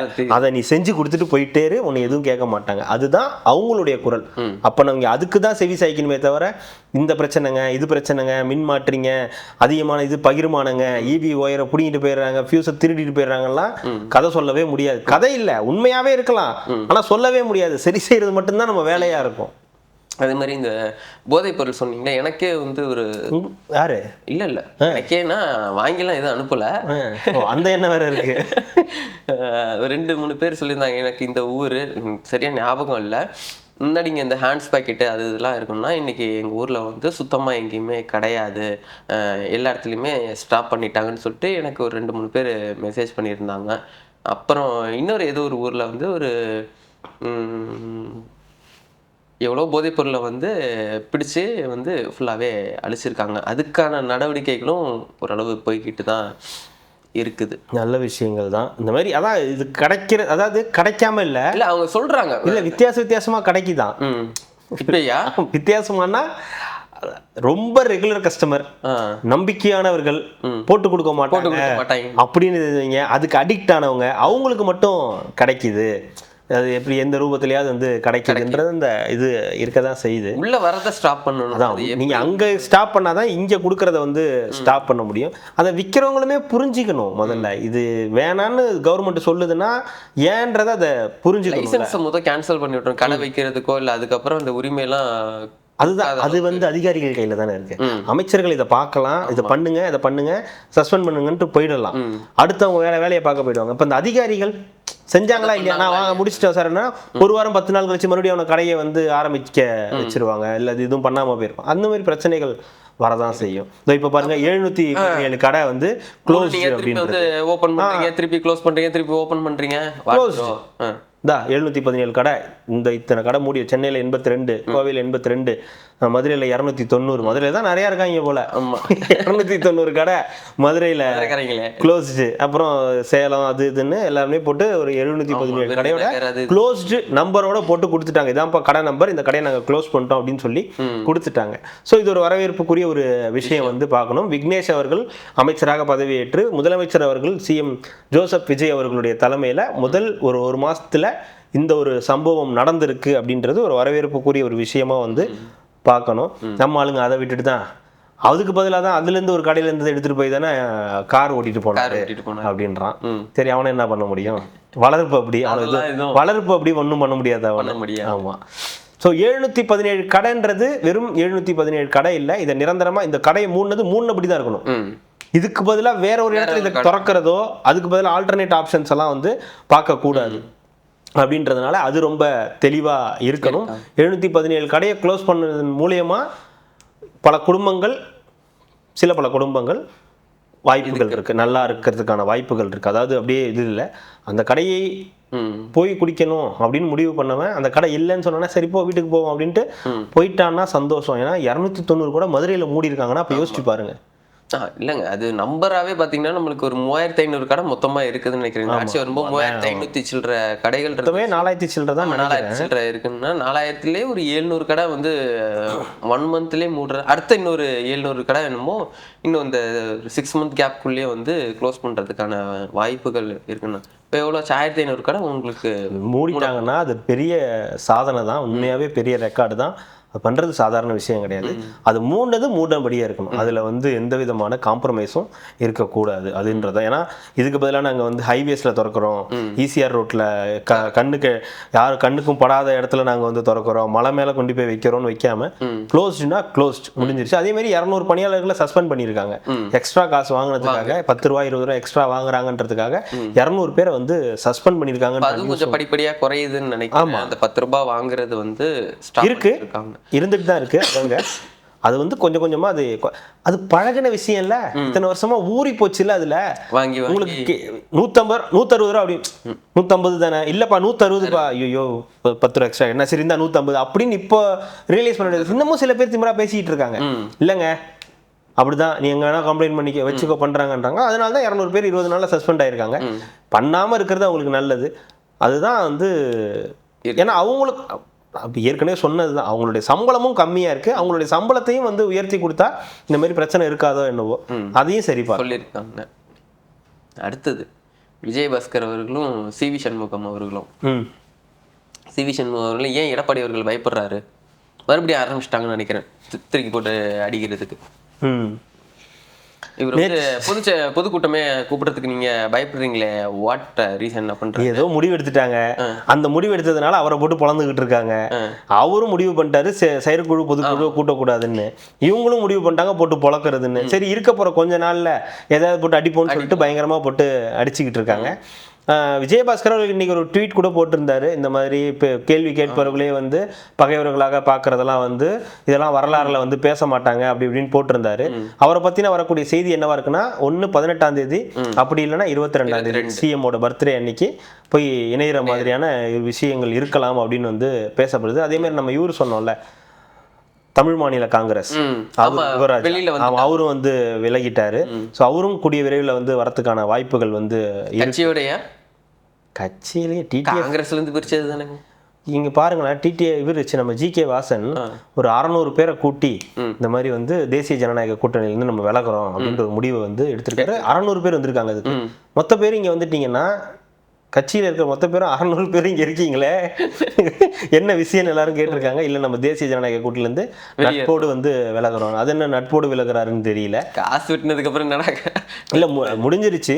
இப்போ நீங்கள் என்ன விலகிறது, நான் உங்கள்கிட்டருந்தே விலகிறேன்னு சொல்லி யுவராஜா அங்கிருந்து விலகி இதுக்கு வந்து வந்துட்டாரு. வரல வந்துருவாரு. அதுவும் அவரும் வந்து இப்போ விலகி இருக்காருன்னா இப்போ என்ன அவருன்னா இது பண்ண போறாரா, இப்போ பிஜேபியில் போய் சேர போறாரா இல்லை இந்த திமுகவில் போய் சேர போறாரா தெரியல. ஏதாவது பிஜேபியில் சேர மாட்டாரு, திமுகவில் போய் சேர்ந்தாலும் சேரலாம் மேபி. ஆனால் மேக்சிமம் அவர் வந்து இதுக்கு தான் வருவார், தாவேக்கா வரதுக்கான வாய்ப்புகள் தான் அதிகம்னு சொல்லப்படுது. அப்படி பார்க்கும்போது இது ஒரு நடந்திருக்குது. ஒரு 600 பேரை கூட்டி இந்த வேலையை வந்து பார்த்துருக்காரு. இப்படி ஒரு ஒன்று தேசிய ஜனநாயக கூட்டிலேருந்து விலகிறேன்னு தெரிஞ்சோன்னே எங்கேயோ வெளிநாடுக்கு போயிருந்திருக்காரு மோடி. அவருக்கு இந்த விஷயம் கேள்விப்பட்டு அந்த ப்ரோக்ராம் எல்லாம் கேன்சல் பண்ணிட்டு என்ன ஆச்சு ஏதாச்சு ஏன் இப்படி பண்ணீங்க கட்சி அது நம்மளை விட்டு போகுது அப்படின்னா நம்ம கேட்டிருக்காரு. என்ன நடந்திருக்குன்னா, சார் ஒரு 600 பேர் சேர்ந்து முடிவு எடுத்திருக்காங்கன்னா சரி மொத்த கட்சியும் கூட்ட சொல்லுங்க. இல்லைங்க மொத்த கட்சியும் கூடி தான் இந்த முடிவு எடுத்திருக்காரு அப்படியே மூடி பார்த்துருக்காரு. இவர் அவர் ஒன்றும் பிரச்சனை இல்லை போ சொல்லுங்க, டிடிஎஃப் வாசன் வந்தா கூட ஒரு 6000 பேர் வருவான் பாக்குறதுக்கு. இவருக்கு 600 பேர் தான். முதல்ல மோடி யாருன்னு தான் கேட்டிருக்காரு, ஜி.கே. வாசன் யாருன்னு தான் கேட்டிருக்காரு. அதாங்க காங்கிரஸ் வச்சுட்டு நம்மள ஆதரிக்கிறாருல அவரு. ஆமா ஆமா அவரு ஆமா நைஸ் பாய் அப்படின்னு நைஸ் காய் அப்படின்னு இருக்காரு. ஆமா அவரு தான். இருந்தாலும் எக்ஸாக்டாக ஒரு ஃபேஸ் எனக்கு ஞாபகம். அதாங்க கண்ணாடி இங்கே வச்சு போட்டு பேசுவார்லங்க. ஓ அவர் ரைட் எனக்கு தெரியும் அப்படின்னு சொன்னதுக்கு அப்புறம் தான் சரி ஓகே அவர் என்னங்க அவர் போனால் போட்டுங்க ஒன்றும் பிரச்சனை இல்லை, டிடிஎஃப் வாசனை வர சொல்லுங்க, அவரை வச்சு கூட நம்ம ஏதாவது மேனேஜ் பண்ணிக்கலாம், ஒரு பிரச்சனை இல்லைன்னு சொல்லி கடைசி இன்னைக்கு நிலைமையை பற்றி உலகத்திலே தமிழ் மாநில காங்கிரஸ்ன்னு வச்சுக்கிட்டே அவனாவது வந்து பிஜேபிக்கு சப்போர்ட் பண்ணுவானா? அது நடந்துக்குது இல்லை, இந்த ஊரில் நடக்குது இல்லை. அது ஆனால் அதில் எனக்கு ஒரு ரொம்ப பிடிச்ச விஷயம் என்னென்னா எடப்பாடி கிட்ட எப்படி ஒரு 27 இதை வந்து இதுக்கு எலக்ட்ரிக் சுடுகாடுக்கு அனுப்பணும்னு முடிவு பண்ணாரோ இந்த எலெக்ஷனில், ப்ளஸ் 5 சேர்த்து அனுப்பினாரு. ரொம்ப டார்ச்சர் பண்ணிட்டு இருந்தாங்க. ஆமாம் ஆமாம், என்ன பண்ணுறீங்க நீங்கள் 5 பேர் இருக்கீங்க, ஆமாங்க அவங்களோடய போயிடுங்க. அது நான் சொல்கிறேன்ல, உங்களுக்கு தேசிய அளவில் உங்களுக்கு வந்து அங்கீகாரம் கிடைக்கும், போங்க அவங்க கூடயே போங்க அப்படின்னா நேராக போயிருக்காங்க. தமிழ் மாநில காங்கிரஸ் தேசிய லெவல். ஆமாம் போயிருக்காங்க. தமிழ் மாநில காங்கிரஸ் தேசிய லெவல் சூப்பராக இருக்குது, இது நல்லா இருக்கு அப்படின்னு வாங்க போகலாம் அப்படின்னு போயிருக்காங்க. எங்கடா போய் நிற்கிதுன்னு பார்த்தா எல்லாம் எலக்ட்ரிக் வரிசையா 32 அடுக்கி வச்சிருக்கான். அதில் 1 மட்டும் தப்பிச்சிருச்சு. அதுவும் சட்டமன்றத்தில் வந்துட்டு சிவனேடு தான் இருக்கு. நாங்கள் வந்து ஆதரவும் கிடையாது எதிர்ப்பும் கிடையாது, நாங்கள் நடுவுலேயே நின்றுக்கிறோம். ஹலோ எக்ஸ்கியூஸ் மீ, நான் பிஜேபி, நான் இங்கே தான் இருக்கேன், உட்காரு. எல்லாரும் ஒன்று சேர்ந்து நான் ஒருத்தர் மட்டும் இருக்குன்னு நீ அதை வந்து டார்கெட் பண்ணக்கூடாது அப்படின்னு சொல்லி விட்டுருக்காங்க. அதான் தமிழ் மாநில காங்கிரஸோட அந்த மாபெரும் இலக்கு வந்து இதாக இருக்கு. பல வருட கூட்டணியை வந்து முறிச்சிருக்காங்க. மோடியும் அமித்ஷாவே துக்கத்தில் தான் இருக்காங்க. இப்படி ஆகி போச்சு, இழந்துட்டோமே, இப்படி ஒருத்தர் இழந்துட்டோமேன்னு அவங்களே ரொம்ப வருத்தத்தில் தான் இருக்காங்க. ஓகே, அதே மாதிரி இதில் மதுராந்தகத்தில் இன்னத்துக்கு நடந்தது பார்த்தீங்களா மீட்டிங், ஒரு இணைப்பு விழா. ஆமாம், மாற்றுக் கட்சியினர் இணைப்பு விழான்னு சொல்லிட்டு ஒரு 30,000 பேர் வந்து, 3000 பேர் கூட இல்லை 30,000 பேரா அப்படி தான் போட்டு நான் பார்த்தேன். மண் நியூஸில் நான் பார்த்தேன். காலியான சேர்கள் எல்லாரும் போனதுக்கப்புறம் வீடியோ எடுத்திருக்கான். எல்லாம் போனதுக்கப்புறம் வெறும் இதில் போட்டு வீடியோ எடுத்து அது வேற வந்து இணைப்புல யாருமே சேரல. எதுக்கு இந்த பொழப்புன்னு தெரியல. நான் பண்ணியிருக்கேன்ல, 1,00,000 சேரை உள்ள போட்டு 1,50,000 பேரை வெளியே நிறுத்திருக்கேன்ல. போற வரவன்ட்ட நியூஸ் கேட்டிருந்தா கூட உனக்கு நல்ல நியூஸ் கொடுத்துருப்பான். நீயே போடுறன்ற பேர்ல போட்டு அப்படிதான் இனிமே அப்படிதான் இருக்கும். இது அது அதான் ஏங்க சிஎம்ஏ குடிச்சிட்டு வண்டி ஓட்டுறாருன்னு போடுறவங்க புறக்கணிச்சிட்டாங்கன்னா என்ன பண்ணுவாங்க? நியூஸை மக்கள் எல்லாம் புறக்கணிச்சிட்டாங்கன்னா என்ன பண்ணுவாங்க? அதெல்லாம் புறக்கணிச்சிட்டாங்களே எப்பயோ. டிஆர்பி ரேட்டிங் செக் பண்ணணும், டைம் பாஸுக்கு தான் பார்த்துக்கிட்டு இருக்காங்க. அவங்க ஆட்கள் மட்டும் பார்ப்பாங்க, அவங்களுக்கு நியூஸ் பண்ணணும் இல்லைங்க. மற்றவங்களுக்கு பொதுமக்களுக்கு தேவையில்லை, அவங்களுக்கு அவங்க ஆட்கள் நியூஸ் பார்க்கறது. இப்போ இவரு ஸ்டாலின் ஐயா பார்க்கறாரு, எதிர்கட்சி தலைவர் பார்க்கறாரு, இவங்கெல்லாம் பார்க்கணும்ல, அவங்க கட்சி ஆட்கள்லாம் பார்க்கறதுக்கு ஒரு சேனல் வேணும்ல. பின்ன மற்ற பொதுவான சேனல் பார்த்தா இவங்களுக்கு காண்டாகும். என்னது இதெல்லாம் நடந்திருக்குதா, இதெல்லாம் நடக்கக்கூடாது அப்படின்னுவாங்கல்ல. அதனால வந்து அவங்களுக்குன்னு ஒரு சேனல் வச்சிருக்காங்க. இப்பயும் நம்ம ஆட்களே நம்ம போய் சொல்லுவோம், அதே நீங்க போடுங்க, நான் கேட்டு சந்தோஷப்பட்டுக்கிறேன். அதாவது நல்ல ஹை குவாலிட்டியில அவங்க சேனல் உருட்ட முடியும். அந்த ஹை குவாலிட்டியில் ஒரு சேனல் வச்சு அவங்க வந்து பண்ணிட்டு இருக்காங்க, லோ குவாலிட்டியில் ஒரு சேனல் வச்சு அவங்களே ஒன்று பண்ணிட்டு இருக்காங்க. அதுதான் இளைஞர் செய்திகள். இளைஞர் செய்திகள் லோ குவாலிட்டியில் இருக்கும், மண் நியூஸ் ஹை குவாலிட்டியில் இருக்கும். வேற ஒன்றும் இல்லை, வித்தியாசம் இவ்வளோதான் வித்தியாசமா இருக்குது. அதுலேயும் நிறைய பேர் பேசியிருந்தாங்க. இவர் பேசியிருந்தாரு, ரமேஷ் அவர்கள் பேசியிருந்தாங்க, புசியானந்த் அவர்கள். அவர் கொஞ்சம் காமெடியாவே புசியானந்த் சொல்லிட்டு இது வார், இனிமே நான் தான் ஃபர்ஸ்ட் பேசுவேன், ஏதாவது பேசலாம்னு வந்தான்னு பார்த்தா எல்லாத்தையும் நீங்க பேசிடுறீங்க, அப்புறம் நான் என்னதான் பண்றது? இங்க நம்மால் ஒண்ணு பேசியிருந்தார் பாத்தீங்களா இல்லையா? நம்ம ராவுத்தர் சார். ஆமா ஆமா பார்த்தேன். அவரை இட்டுன்னு போறது இப்ப எவ்வளவு கஷ்டமா இருக்கு தெரியுமா அப்படின்னு வந்து அவரு வந்து எவ்வளவு கஷ்டம் தெரியுமான்னு வந்து பேசியிருந்தாரு. அதை செங்ஸ் ரொம்ப ரசிச்சாரு. ஐயா செங்ஸ் வந்து அதை ரொம்ப என்ஜாய் பண்ணாரு. என்னது புரோட்டோகால், இனிமே புரோட்டோகால்லாம் கிடையாது, நான் தலைவர்கிட்ட பேசிக்கிறேன், நான் ஃபர்ஸ்ட் பேசிக்கிறேன், அதுக்கப்புறம் நீங்களாம் பேசுங்க அப்படின்றது.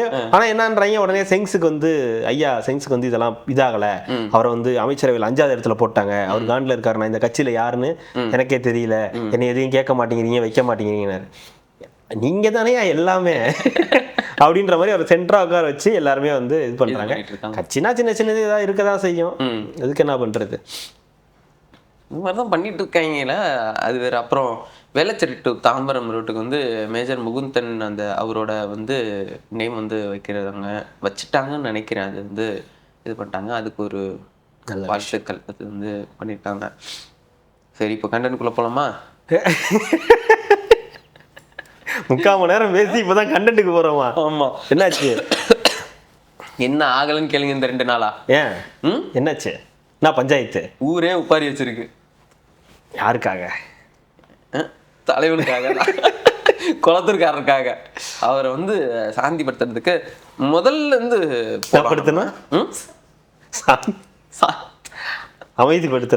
சாந்தப்படுத்துறது தப்பா சொல்லிட்டேன்.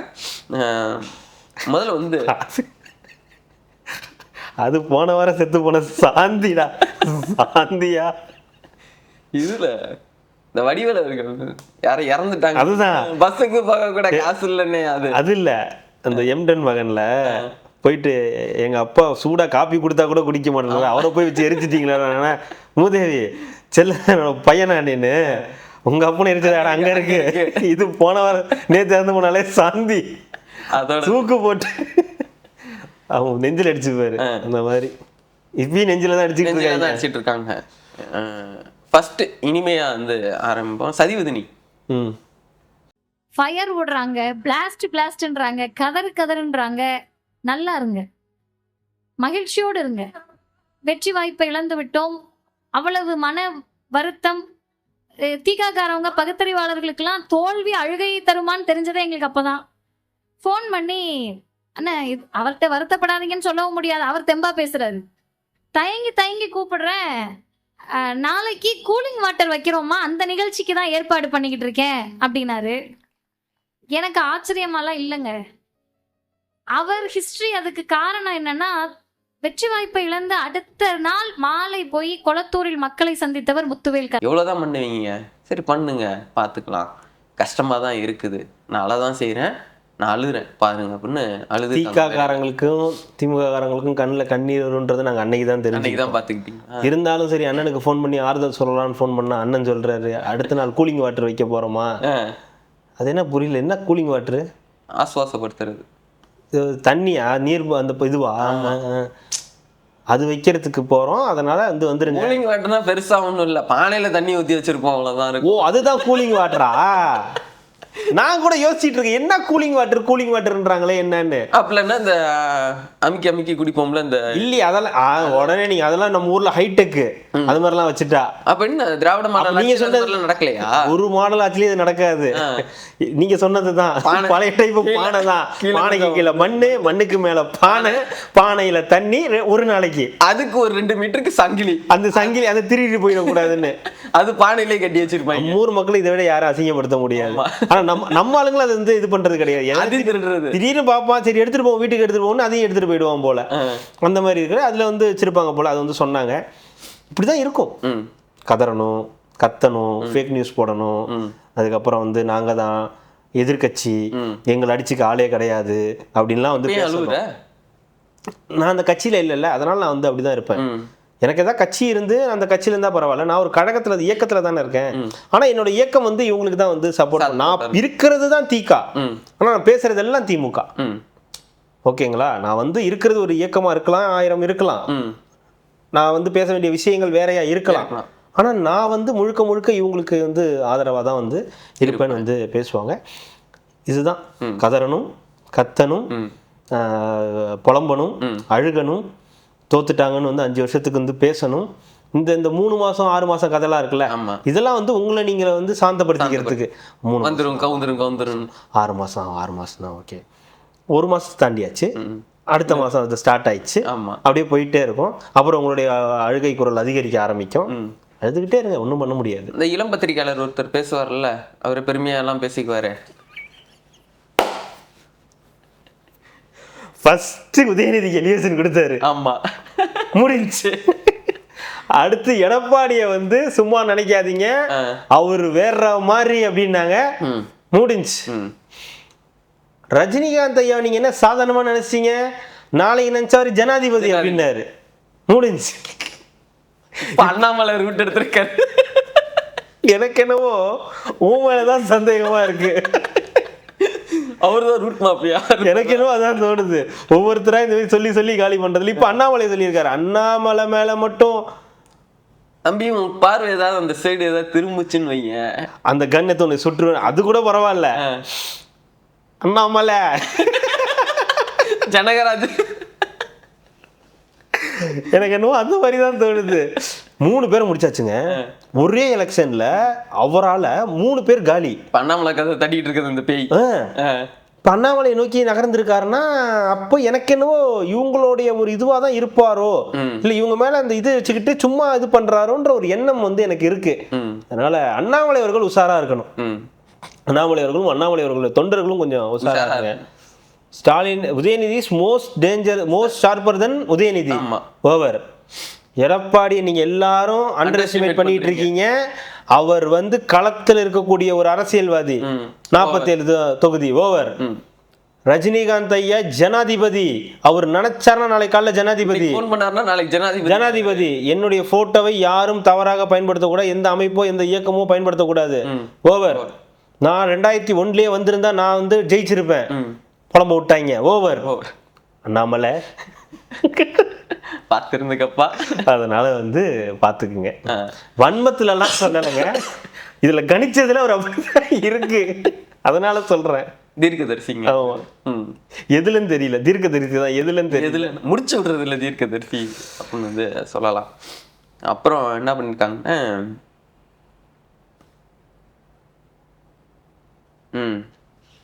நம்ம கொத்தூஸ் மீட்டிங்ல நிறைய நடந்திருக்கு. அந்த கொத்தூஸ் மீட்டிங்குள்ள நடந்த ஒரு சில சுவாரஸ்யமான விஷயங்கள்லாம் சொல்லணும்னா என்ன சொல்லுங்க, பெரியார் கொள்கையை நம்ம எல்லாம் இது பண்ணிட்டு வச்சுக்கிறானுங்க. பெரியார் கொள்கை எல்லாத்தையும் இது வச்சுக்கிட்டு நெத்தியில வந்து போட்டு கையில கயிறு கூடவே வந்து ஒரு ஐயரு நல்லா வாயில வருது போடா வாயில வருதுடா அப்படின்னு வந்து சொல்லியிருக்காங்க. ஏன் இப்போ அவங்க கட்சியை பார்த்து அவரே திட்டிக்கிறாருன்னு தெரியல. ஏன் அப்படி? ஏன் இல்லை, இது சொன்னது எல்லாமே அவங்க கட்சியில பண்ணதுதான் குடும்பத்துல. அது வேறங்க. That is Annamalai university. அது வேற, இது வேற. இது நீங்க வந்து என்னன்னா அந்த குடும்பத்துல இருக்கக்கூடியவங்க என்ன வேணா பண்ணலாம். கோயிலுக்கு போகலாம், குளத்துக்கு போகலாம், ஐயரை கூட்டு வச்சு நீங்க பூஜை பண்ணலாம், ஒட்டகத்தை வச்சு பூஜை பண்ணலாம், என்ன வேணாலும் பண்ணலாம். யாரும் எந்த கேள்வியும் கேட்க மாட்டாங்க. எல்லாரும் அப்படிதான் இருப்பாங்க. ஆனா அதுவே ஒரு முதலமைச்சராக இருக்கக்கூடியவர் பெரியார் போட்டோ வச்சுட்டு எங்களுக்கு பெரியாரை பற்றி எந்த இதுவும் கிடையாது, ஆனா அவருடைய இந்த எதிர்ப்பு மட்டும் நாங்க ஏத்துக்க மாட்டோம். இந்த மதம் சாதி மதம் மூடநம்பிக்கை இல்லை, மதம் இந்த சாமி இல்லைன்னு சொல்றதை மட்டும் நாங்க ஏத்துக்க மாட்டோம்ன்றதை வந்து ஆரம்பத்திலேயே சொல்லிட்டு வந்து பண்ணியிருக்காங்க. அது உங்களால வந்து அது நீ ஏத்துக்காம போ, அது உன் பஞ்சாயத்து. இன்னைக்கு அவர் முதலமைச்சர் ஆயிட்டாரு, எல்லாம் முடிஞ்சு போச்சு. ஆனா உனக்கு பாத்தியா பேசுறானே அந்த குடும்பத்துல எதுக்கு நல்ல நேரம் பார்ப்பாங்க, இது வாங்குறதுக்கு நல்ல நேரம் பார்ப்பாங்க. அவங்களுடைய அந்த பீரோ வாங்குறதுக்கா? பீரோ இல்லையா, எலெக்ஷனுக்கு இந்த இதெல்லாம் வாங்குவாங்கல்ல. ஆமா, விருப்ப மனு தாக்கல் பண்றதுக்கு நல்ல நேரம் பார்ப்பாங்க, வேட்புமனு தாக்கல் பண்றதுக்கு நல்ல நேரம் பார்ப்பாங்க, வியாழக்கிழமைகள்லாம் பார்ப்பாங்க, சாய்பாபா கலக்கெல்லாம் வந்து பார்ப்பாங்க. இதெல்லாம் உனக்கு கண்ணுக்கு தெரியாம அவர் கட்டியிருக்க கயிறும் அவர் கூட வச்சிட்டு இருக்க ஐயரும் தான் உனக்கு தெரியுதா? இருந்துட்டு போகுதுடா தான் சொல்ல முடியும். நம்மள வேற என்ன சொல்றது? ஏன்னா இவங்களுக்கு அது இவனுக்கு தான் கொத்தடிமையா போயிட்டானே. இவன் பேச்ச நம்ம பேசி என்ன ஐயா, எனக்கு உண்மையை சொல்லட்டா, எனக்கு என்னமோ போர் அடிக்குது இவங்களை பத்தி பேசி. ஏன்னா இவங்க வந்து ஜென்சியும் கிடையாது, பேசுற எவனும் ஜென்சியும் கிடையாது. ஜென்சி முதல்ல இதை பேசவும் மாட்டான்னு இவங்கள்ட்ட 100 தடவை சொல்லியாச்சு. இவங்க தேவையில்லாம நாங்க ஜென்சின்னு சொல்லி 45, 55, 65 எல்லாம் கூட்டு வந்து உட்கார வச்சுக்கிட்டு பிராடகார பையெல்லாம் வந்து உட்காந்துருக்கானுங்க. அதெல்லாம் அன்னைக்கு ஒருத்தர் பேசுறாரு, நாங்கெல்லாம் பண்ண பெரிய தப்பு என்ன தெரியுமா? இந்த சின்ன பயலோ சண்டை போட்டும் போது இந்த பயலோல போய் போலீஸ் ஸ்டேஷன்ல எந்த பிரச்சனையும் இல்லாம இன்ஸ்பெக்டர்கிட்ட காசை கொடுத்து அதை கொடுத்து இதை கொடுத்து அழைச்சிட்டு வந்தோம். இந்த ஒரு பய கூட நம்மளுக்கு ஓட்டு போடல. இந்த திருட்டு வேலையெல்லாம் விட்டுருந்தோம்னா அவன் அக்யூஸ்ட் ஆகி எல்லாம் ஜெயிலில் இருந்திருப்பான். அவன் அக்யூஸ்ட் ஆகி எத்தனை பேரை நான் போய் ஸ்டேஷன்ல அழைச்சு வந்திருக்கேன் தெரியுமா? நம்ம வந்து பிசினஸ் பண்றோம், நம்ம வந்து இது பண்றோம், நம்ம கரைவெட்டி கட்டணும்னு தான் நம்ம இருக்கிறவங்க எல்லாம் ஜென்சியா. ஆமா, அவன் ஜென்சியா பிசினஸ் பண்றாங்கன்னா ஜென்சிலாம் பிசினஸ் பண்ண கூடாதா என்ன? ஏங்க இவ்வளவு வளர்த்து ஜென்சி இப்பதாங்க படிச்சு முடிச்சுட்டு வரான், இப்பதாங்க காலேஜே போறான், இப்பதாங்க வந்துகிட்டு இருக்கான். ஏங்க இப்ப அமெரிக்கால எல்லாம் 10 வயசுல வந்து தொழில் பண்ணல, 14 வயசுல வந்து பிசினஸ் பண்ணல, அந்த மாதிரி அமெரிக்காங்க. அதுக்கு நம்ம அம்சிக்காரங்க குறைஞ்சதா வந்து நம்ம தமிழ்நாடு. ஏங்க 45 வயசு உள்ளவன எப்படி 50 வயசு உள்ளவன எப்படிங்க நீங்க வந்து ஜென்சின்றீங்க? எனக்கு புரியல. அவன் என்ன சொல்றாரு, நம்ம வந்து போலீஸுக்கு காசை கொடுத்து வச்சு கொடுத்து இவனை வந்து வெளியே கூட்டு வந்தோம், அவனுக்கு நன்றியே இல்ல, தகராறு இல்ல, அவன் ரவுடி பையலா போயிருப்பான் அப்படின்னு தான் பண்ணதெல்லாம் கட்ட பஞ்சாயத்து பண்ணது, காசு கொடுத்தது எல்லாத்துக்கும் வந்து சொல்லிட்டு இனிமே நம்ம வந்து எவனுக்கு எதுவும் பண்ணக்கூடாது, எதிர்கட்சிக்காரனுக்கு எதிர கட்சியில் இருக்கிறவனுக்கு எதுவும் பண்ணக்கூடாது, பண்ணிக்க உன்னையா வேணா, நீங்க தான் அவ்வளவு தைரியமானவங்கன்னா ஜெயிச்சுட்டு போங்க, தனியாவே நில்லுங்க. நான் உங்களுக்கு சொல்றேன், நம்ம ஆதவர்ஜி நான் சொல்றேன், சவால் விடுறேன், எழுதி வச்சுக்குங்க, இல்லைன்னா அண்ணாமலை வருதான் அண்ணா நீங்க எழுதி வச்சுங்கன்னா நீங்க தனியா நில்லுங்கண்ணா, 2031 தனியா நில்லுங்கண்ணா, இல்லைன்னா வர 29 தேர்தலில் உங்க தலைவரை வந்து நிக்க சொல்லி நாடாளுமன்ற தேர்தலில் போட்டி போட சொல்லி முதலமைச்சர் ஆகிட சொல்லுங்கண்ணா. சொன்னா ஒருத்தன் பாத்தீங்களா இல்லையா, நாடாளுமன்ற தேர்தலில் முதலமைச்சர் தேர்ந்தெடுக்கணுமா? அவர் என்ன அது எப்படி சொல்றாருன்னா, ஒண்ணு அவரும் முதலமைச்சர் ஆகணும், இல்லைன்னா அவர் கை காட்டுறவர் வந்து பிரதமர் ஆயிரணும். நாடாளுமன்ற தேர்தலில் ஜெயிச்சு எங்கிருந்துடா முதலமைச்சர் வருது? நீங்க சட்டமன்றத்துக்கும் சட்டசபைக்குமே வித்தியாசம் தெரியல. இல்ல, தலைமைச் செயலகத்துக்கு சட்டமன்றத்துக்குமே வித்தியாசம். சட்டமன்றத்துக்கு ஒருத்தர் போறார் உட்கார்ந்து சாப்பிடுறாரு, பைத்தியம், அது தலைமைச் செயலகம் பைத்தியம், அங்கதான் சிஎம் இருப்பாரு, அங்க போய் பார்க்கணும். சட்டமன்றத்துல வந்து சாப்பாடு கட்டிட்டு வந்து சாப்பிடுறாரு, அந்த மாதிரி வீடியோ அது மாதிரி போட்டோஸ் எல்லாம் ஜென்ரேட் பண்ண தெரியுமா? நான் ஒன்னும் அந்த அளவுக்கு முட்டாள்லாம் கிடையாது. அதே சட்டசபையில தான் இங்க ஒருத்தர் போய் சாப்பிட்டு இருக்காரு, இவரை மாத்தீங்களா யாருன்னா? இதை ஏஐல தான் நானும் பண்றேன், புரியுதுங்களா? இதை மக்கள் நம்புறாங்க.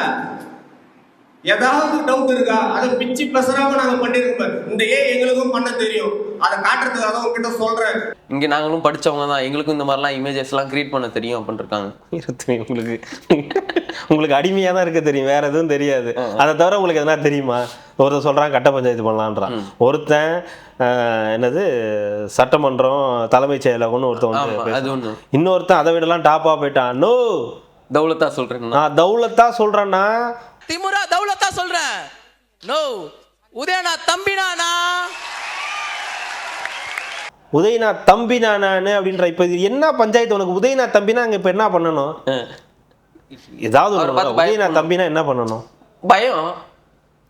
கலைஞர் நீங்க சொல்ற மாதிரி பெரியாரின் பேரனா, கலைஞரின் உடன்பிறப்பான், பெரியாரின் பேரன், அண்ணாவின் தம்பி, கலைஞரின் உடன்பிறப்பு, தளபதியின் போர்வால், தௌலத் உதயண்ணாவின் தம்பி.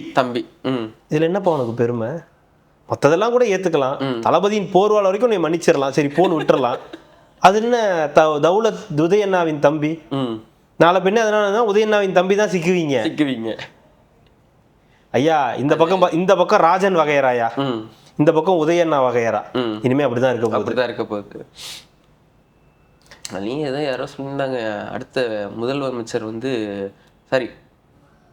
வந்து உதயநிதி அவர்கள் சொல்லியிருந்தாரு அப்படின்னு வந்து யாரோ இந்த டங் ஸ்லிப் ஆகி சொல்லிட்டாங்க. ஆமா இவங்க கீதா ஜீவனா, முன்னாள் முதலமைச்சர் உதயநிதி துணை முதலமைச்சர்ன்றதுக்கு முதலமைச்சர்.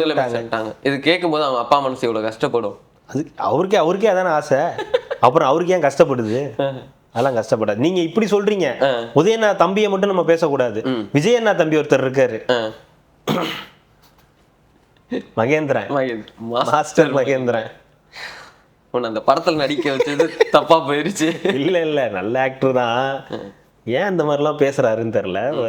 என்ன அது சோலார் வச்சு என்ன கரண்ட் போச்சுன்னா என் வீட்டுல இருந்து கரண்ட் எடுத்துங்கன்னா உங்க வீடு மடிப்பாக்கம், அவர் சாலிகிராமத்துல இருப்பாரு, நீங்க எப்படி வந்து கரண்ட் போட்டுவீங்க? எப்படி வந்து இழுத்துட்டு போவீங்க கரண்ட்டை? வயர்லெஸ் கரண்ட் கொடுங்க. வயர்லெஸ்ல வைஃபை கொடுக்கும்போது வயர்லெஸ் கரண்ட் டெஸ்லா கண்டுபிடிச்சிருக்காருங்க. வயர்லெஸ் கரண்ட் அது வரட்டும், வந்ததுக்கு அப்புறம் நம்ம வந்து ஷேர் பண்ணிக்கலாம் எல்லாத்தையும். இப்போ எங்களுக்கு அதை கொடு இதை கொடுன்னு இது மாதிரி அது மாதிரி முதல்ல அவங்கள்ட்ட மாதிரி எடுக்கிற மாதிரி ஆளுங்கள்ட்ட இந்த மாதிரி பொலிட்டிக்கல் கொஸ்டின்லாம் வைக்காதீங்க. நீங்க சினிமா பேசுறீங்க, அவங்கள்ட்ட சினிமா மட்டும் பேசுங்க.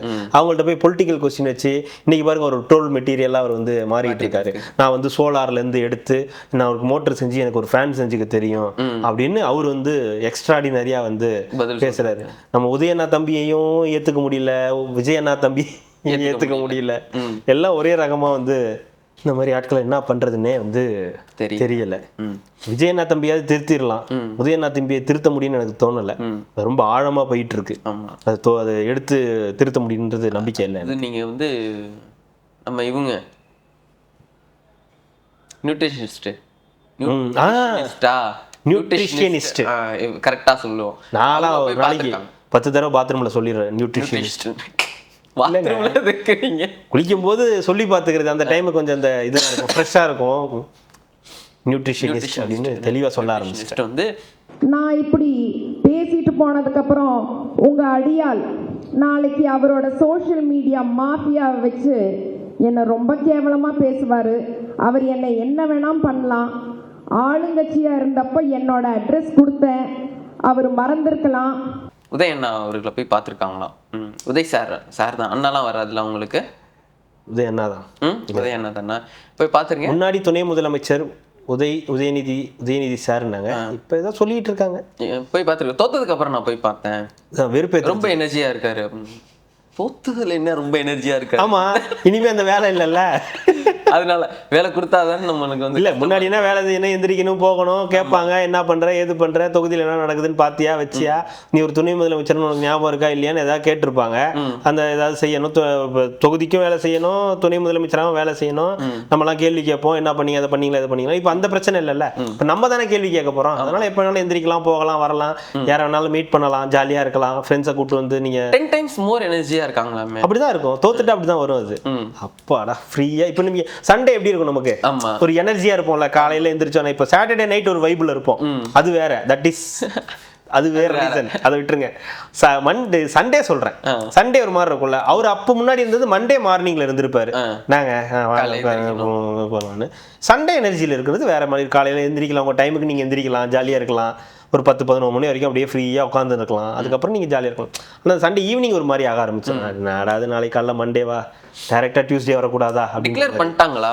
ஒட்டு மொத்தமாக திமுக டிக்ளேர் பண்ணிருச்சு. ஆமாம், நாங்கள் அழுகுறோம். ஆமாம் சொல்லிட்டாங்க. ஓட்டு போட்டது அவரே சொல்லிட்டாரு. போட்டு என்ன வேணாலும் போட, ஆனால் உனக்கு ஓட்டு போட்டது தான் தப்பு. அப்புறம் இவரு செந்தில்வேல் அவர்கள் அவங்க கதறு அழுகுறேன் பாரு இப்படிதான் அப்படின்னு எல்லாரும் டிக்ளேர் பண்ண. நடுநிலை ஊடகவியலாளர் தானே அவருக்கு என்ன அங்கே மேடையில் வேலை? அதான் ஊடகவியலாளராக கூப்பிட்டுருக்காங்க, நான் போனேன். அதுக்கு திமுக மேடையில் என்ன வேலை? திமுக ஊடகவியலாளர் தாங்க. நான் திமுக மட்டும் எடுத்துட்டேன், ஊடகவியலாளர்னு போட்டுக்கிட்டேன், அவ்வளவுதான். ஆனா என்னை வந்து ஊடகவியலாளர், அரசியல் விமர்சகர் தான் சொல்லுவாங்க. திமுக பேச்சாளரோ திமுக காரனோ என்னை சொல்ல மாட்டாங்க. இந்த நியூஸ் சேனல்லாம் போட்டு ஒரு நாள் வெளுக்கணும் போல இருக்குதுங்க. அது போடுறதுல உங்களுக்கு என்ன பிரச்சனை? எது அப்படி திமுக அனுதாபி இல்ல இது திமுக அனுதாபி ஞானசேகரன் அப்படின்னு போடுறதுல என்ன பிரச்சனை? உங்களுக்கு என்ன பிரச்சனை? அதான் பிரச்சனை. திமுக அனுதாபின்னு போட்டா பார்க்க மாட்டாங்க, அமைச்சர் இது அரசியல் விமர்சகர்னு போட்டா பார்ப்பாங்கல்ல. அதனால வந்து இல்லைங்க, இந்த ப்ராசஸ் இருக்குல்ல, இந்த திவ்யா சத்யராஜ் போன்ற மாதிரி ஆட்கள்லாம் அதாவது வெறுப்பேற்றுறதுக்காக தான் போயிருக்காங்க. சீட்டு கொடுக்கல, எனக்கு இங்க கொடுக்கல, அதுக்காக நான் இனிமே வந்து உங்களுக்கு அகைன்ஸ்டா செயல்பட போறேன், அனுபவிக்கிறேன். நீங்க நம்ம சொன்ன அந்த பத்திரிகையாளர் மாதிரி தான் உள்ள இருந்து உங்களை வந்து காலி பண்ண போறேன் அப்படின்றதுக்காக வந்து அவங்க அப்பா எல்லாம் இதே சோழியா தான் அலைஞ்சிக்கிட்டு இருக்காங்க. எவ்வளவு சீக்கிரம் முடியுமோ அவ்வளவு சீக்கிரம் காலி பண்ணிட்டு கிளம்பிடுவாங்க. அப்புறம் நம்ம வழக்கம் போலதான் சந்திரமுகி ஐயர் மாதிரி தான் ஒரு காலத்துல இந்த மாதிரி ஒரு கட்சி இருந்ததாகவும் அதை இந்த குடும்பம் போய் காலி செஞ்சதாகவும் அதுல சிபிராஜ் தப்பிச்சுப்பாரு. ஏன் இல்லைங்க, நான் அண்ணன் கட்சிங்க, எனக்கு அந்த கட்சிக்கு எந்த எங்க அப்பாவும் தான் கட்சி இருந்தாங்க அப்படின்ட்டு அவர் வந்து போயிடுவாரு. இந்த மாதிரி ஒவ்வொருத்தரும் ஒவ்வொரு இது. அதுல முன்கள பணியாளராக இருந்து செயல்பட போறது திவ்யா சத்யராஜ் அவர்கள் சொல்லியிருக்காங்க. அது இல்லாம ஒரு கம்ப்ளைண்ட் வர வைக்கிறாங்க. இந்த மாதிரி வந்து ரூட்ல இருந்து இருக்கக்கூடியவங்க இவங்க வந்து ரொம்ப மோசமா பேசுறாங்க வைக்கிறாங்க, போய் கம்ப்ளைண்ட் பண்ணுங்க, போலீஸ் ஸ்டேஷன்ல கம்ப்ளைண்ட் கொடுங்க. கம்ப்ளைண்ட் கொடுத்து இன்னாரு இந்த மாதிரி பண்றாங்க, மிரட்டுறாங்க, அசிங்கமா பேசுறாங்கன்னு சொல்லுங்க. இதுல என்ன இருக்கு? அது எப்படி ஆளுங்கட்சிக்கு என்ன ஏழுங்கட்சிக்கு எதிர்ப்பா வந்து நம்ம போய் ஒரு கம்ப்ளைண்ட்? ஏங்க நீங்க ப்ராப்பர் எதிர்கட்சி சத்தமா பேச போறேன்னு சொல்லிட்டீங்க. நீங்க பேசினாலே சத்தமா தான் கேட்கும். என்ன புதுசா சத்தமா பேச போறீங்க? சத்தமா பேசுங்க, போய் கம்ப்ளைண்ட் கொடுங்க. தான் எல்லாரும் கொடுக்குறாங்களா, ஆளுங்கட்சி தாவேக நிர்வாகி பிரமுகர் அவரு இவருன்னு சொல்றாங்களே, நீங்களே இந்த மாதிரி வந்து அசிங்கமா பேசுறாங்க அப்படின்னு போய் கொடுங்க. அதுல என்ன இருக்கு? போல இருக்கு ஆளுங்கட்சிக்கு எதிராக நம்ம வந்து கம்ப்ளைண்ட் கொடுத்தா செல்லுபடி ஆகாது அப்படின்னு. எங்க போலி இல்லையா? போலி போய் கொடுக்கலையா? திருப்பி எம்எல்ஏ கேஸ் போட்டீங்கன்னா அந்த பயம் தான், வேற ஒன்றும் இல்லை. இதுக்கு முன்னாடி நீ என்னெல்லாம் பேசியிருக்க அப்படின்னு இப்படி பார்ப்பாங்க. நீயே இப்படிலாம் பேசியிருக்கியா, கொஞ்சம் அப்படி உட்காருமா அப்படின்ட்டாங்க. அவங்க அந்த அளவுக்கு மோசமா பேசல, டீசெண்டா தான் பேசினாங்க. என்ன அவங்க சொன்ன இதான் நான் சேகர் பாபு அவர்கள் மாதிரி ஆக போறேன் அப்படின்னு. எந்த சேகர் பாபு மாதிரி ஆக போறான்னு இனிமே கேட்டு தெரிஞ்சுக்கணும். இந்த சேகர் பாபுவா இல்ல 2000 சதுப்பு நில காடுகள் சேகர் பாபுவா அப்படின்றத அவங்கள்ட்ட கேட்டு தெரிஞ்சுக்கணும். அது கேட்டு ஆனா இவங்களால எப்படி இப்படி ஒரு பிரச்சனைகள் நடந்திருக்குது, இவ்வளோ ஊழல் நடந்திருக்குது, தம்பியோட குற்றங்கள் நடந்திருக்குது, எதுவுமே கண்டுக்காம இவங்க உள்ள வந்தாங்க ஒரு சப்போர்ட் பண்ண முடியுது. உண்மையாவே சொல்றேன், கலாய்க்கலாம் இல்ல, சீரியஸா நல்ல கண்ணில் பார்க்கணும். உண்மையாவே நல்ல கண்ணு இவரு. அதெல்லாம் சொல்லுங்க, நீங்க வந்து ஒரு மனுஷனுக்கு வந்து எப்படி இருந்தாலும் நல்லது கெட்டது இருக்கும். நீங்க நல்லது மட்டும் ஃபோக்கஸ் பண்ணி கிச்சன் கேபினெட் எப்படி அது விடுதுன்னு தெரியும். ஆமா, அப்ப தாவே காட்சியில நல்லத மட்டும் ஃபோக்கஸ் பண்ணி பாருங்க. அது ஏன் மத்ததெல்லாம் பாக்குறீங்க இருக்கவங்க. இப்போ சேகர் பாபு ஒரு அறநிலையத்துறையில நல்லா பண்ணிருக்காரு, இருக்க கூடாது அப்படினா சொல்லுவாங்க. சத்யராஜ் அவர்கள் வந்து கனிமொழி அவர்கள் ஒரு இதுவா எடுத்துக்க மாட்டேங்கிறாங்க, ஒரு இன்ஸ்பிரேஷனா. ஏன்னா இப்ப அடுத்து அவங்க தான் இனிமே தெரிஞ்சு போச்சு மாநில அரசியலுக்கு வர போறாங்க. உதயண்ணா தௌலத்தோட தம்பியோட தௌலத் தம்பி இல்லைங்க, அவங்க வந்தாங்கன்னா கண்டிப்பா தௌலத்தோட அண்ணனுக்கு கஷ்டம். இவங்க உள்ள வந்தாங்கன்னா பிரச்சனை இருக்கு. உண்மையாவே சொல்றேன், கலாய்க்கலாம். பவர் பாலிடிக்ஸ் பிரியும், பவர் பிரியும், கண்டிப்பா பிரியும். இந்த மாநில அரசியலுக்கு வராங்கன்னா தௌலத்தோட அண்ணனுக்கு பிரச்சனை தான். இப்ப அத்தை மருமகனை விட்டு வைக்கிறாங்க, நல்லா இருக்கும். கிச்சன் கேபினெட் எப்படி அதை விடுதுன்னு தெரியலையே. கிச்சன் கேபினெட் இதுக்கு ஒத்து வரவே மாட்டாங்களே. டெல்லியிலேயே இருக்கவங்க டெல்லி குளூர்ல தான் இருக்கணும், இங்க இருக்க கூடாது, இந்த சூடு இருக்க கூடாது அப்படின்னு தான் சொல்லுவாங்க. கொஞ்சம் டவுட்டா இருக்குமோ, அது ஒரு ரீசன் தான்.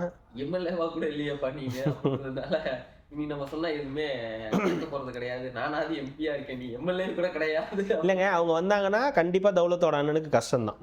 அது ஒரு பிரச்சனை இருக்கு. பவர் பாலிடிக்ஸ் பிரியும், பவர் பிரியும், கண்டிப்பா பிரியும். அவரு அண்ணன் தம்பி பிரச்சனை ஒண்ணு போயிட்டு இருந்துச்சு இல்ல, அப்ப இப்படி பிரிஞ்சு வந்தாங்க. அங்க இருந்து ஒரு கேங் இப்ப அத்தை மருமகனா நல்லா இருக்கும். என்னமோ நடக்கட்டும் பார்ப்போம். நம்மளுக்கு எதுவும் கண்டென்ட் வந்துகிட்டு தாங்க இருக்குது தினம். நம்ம பேசுவோம், இன்னும் நிறைய விஷயங்கள் நடந்துகிட்டே இருக்குது. மகிழ்ச்சி.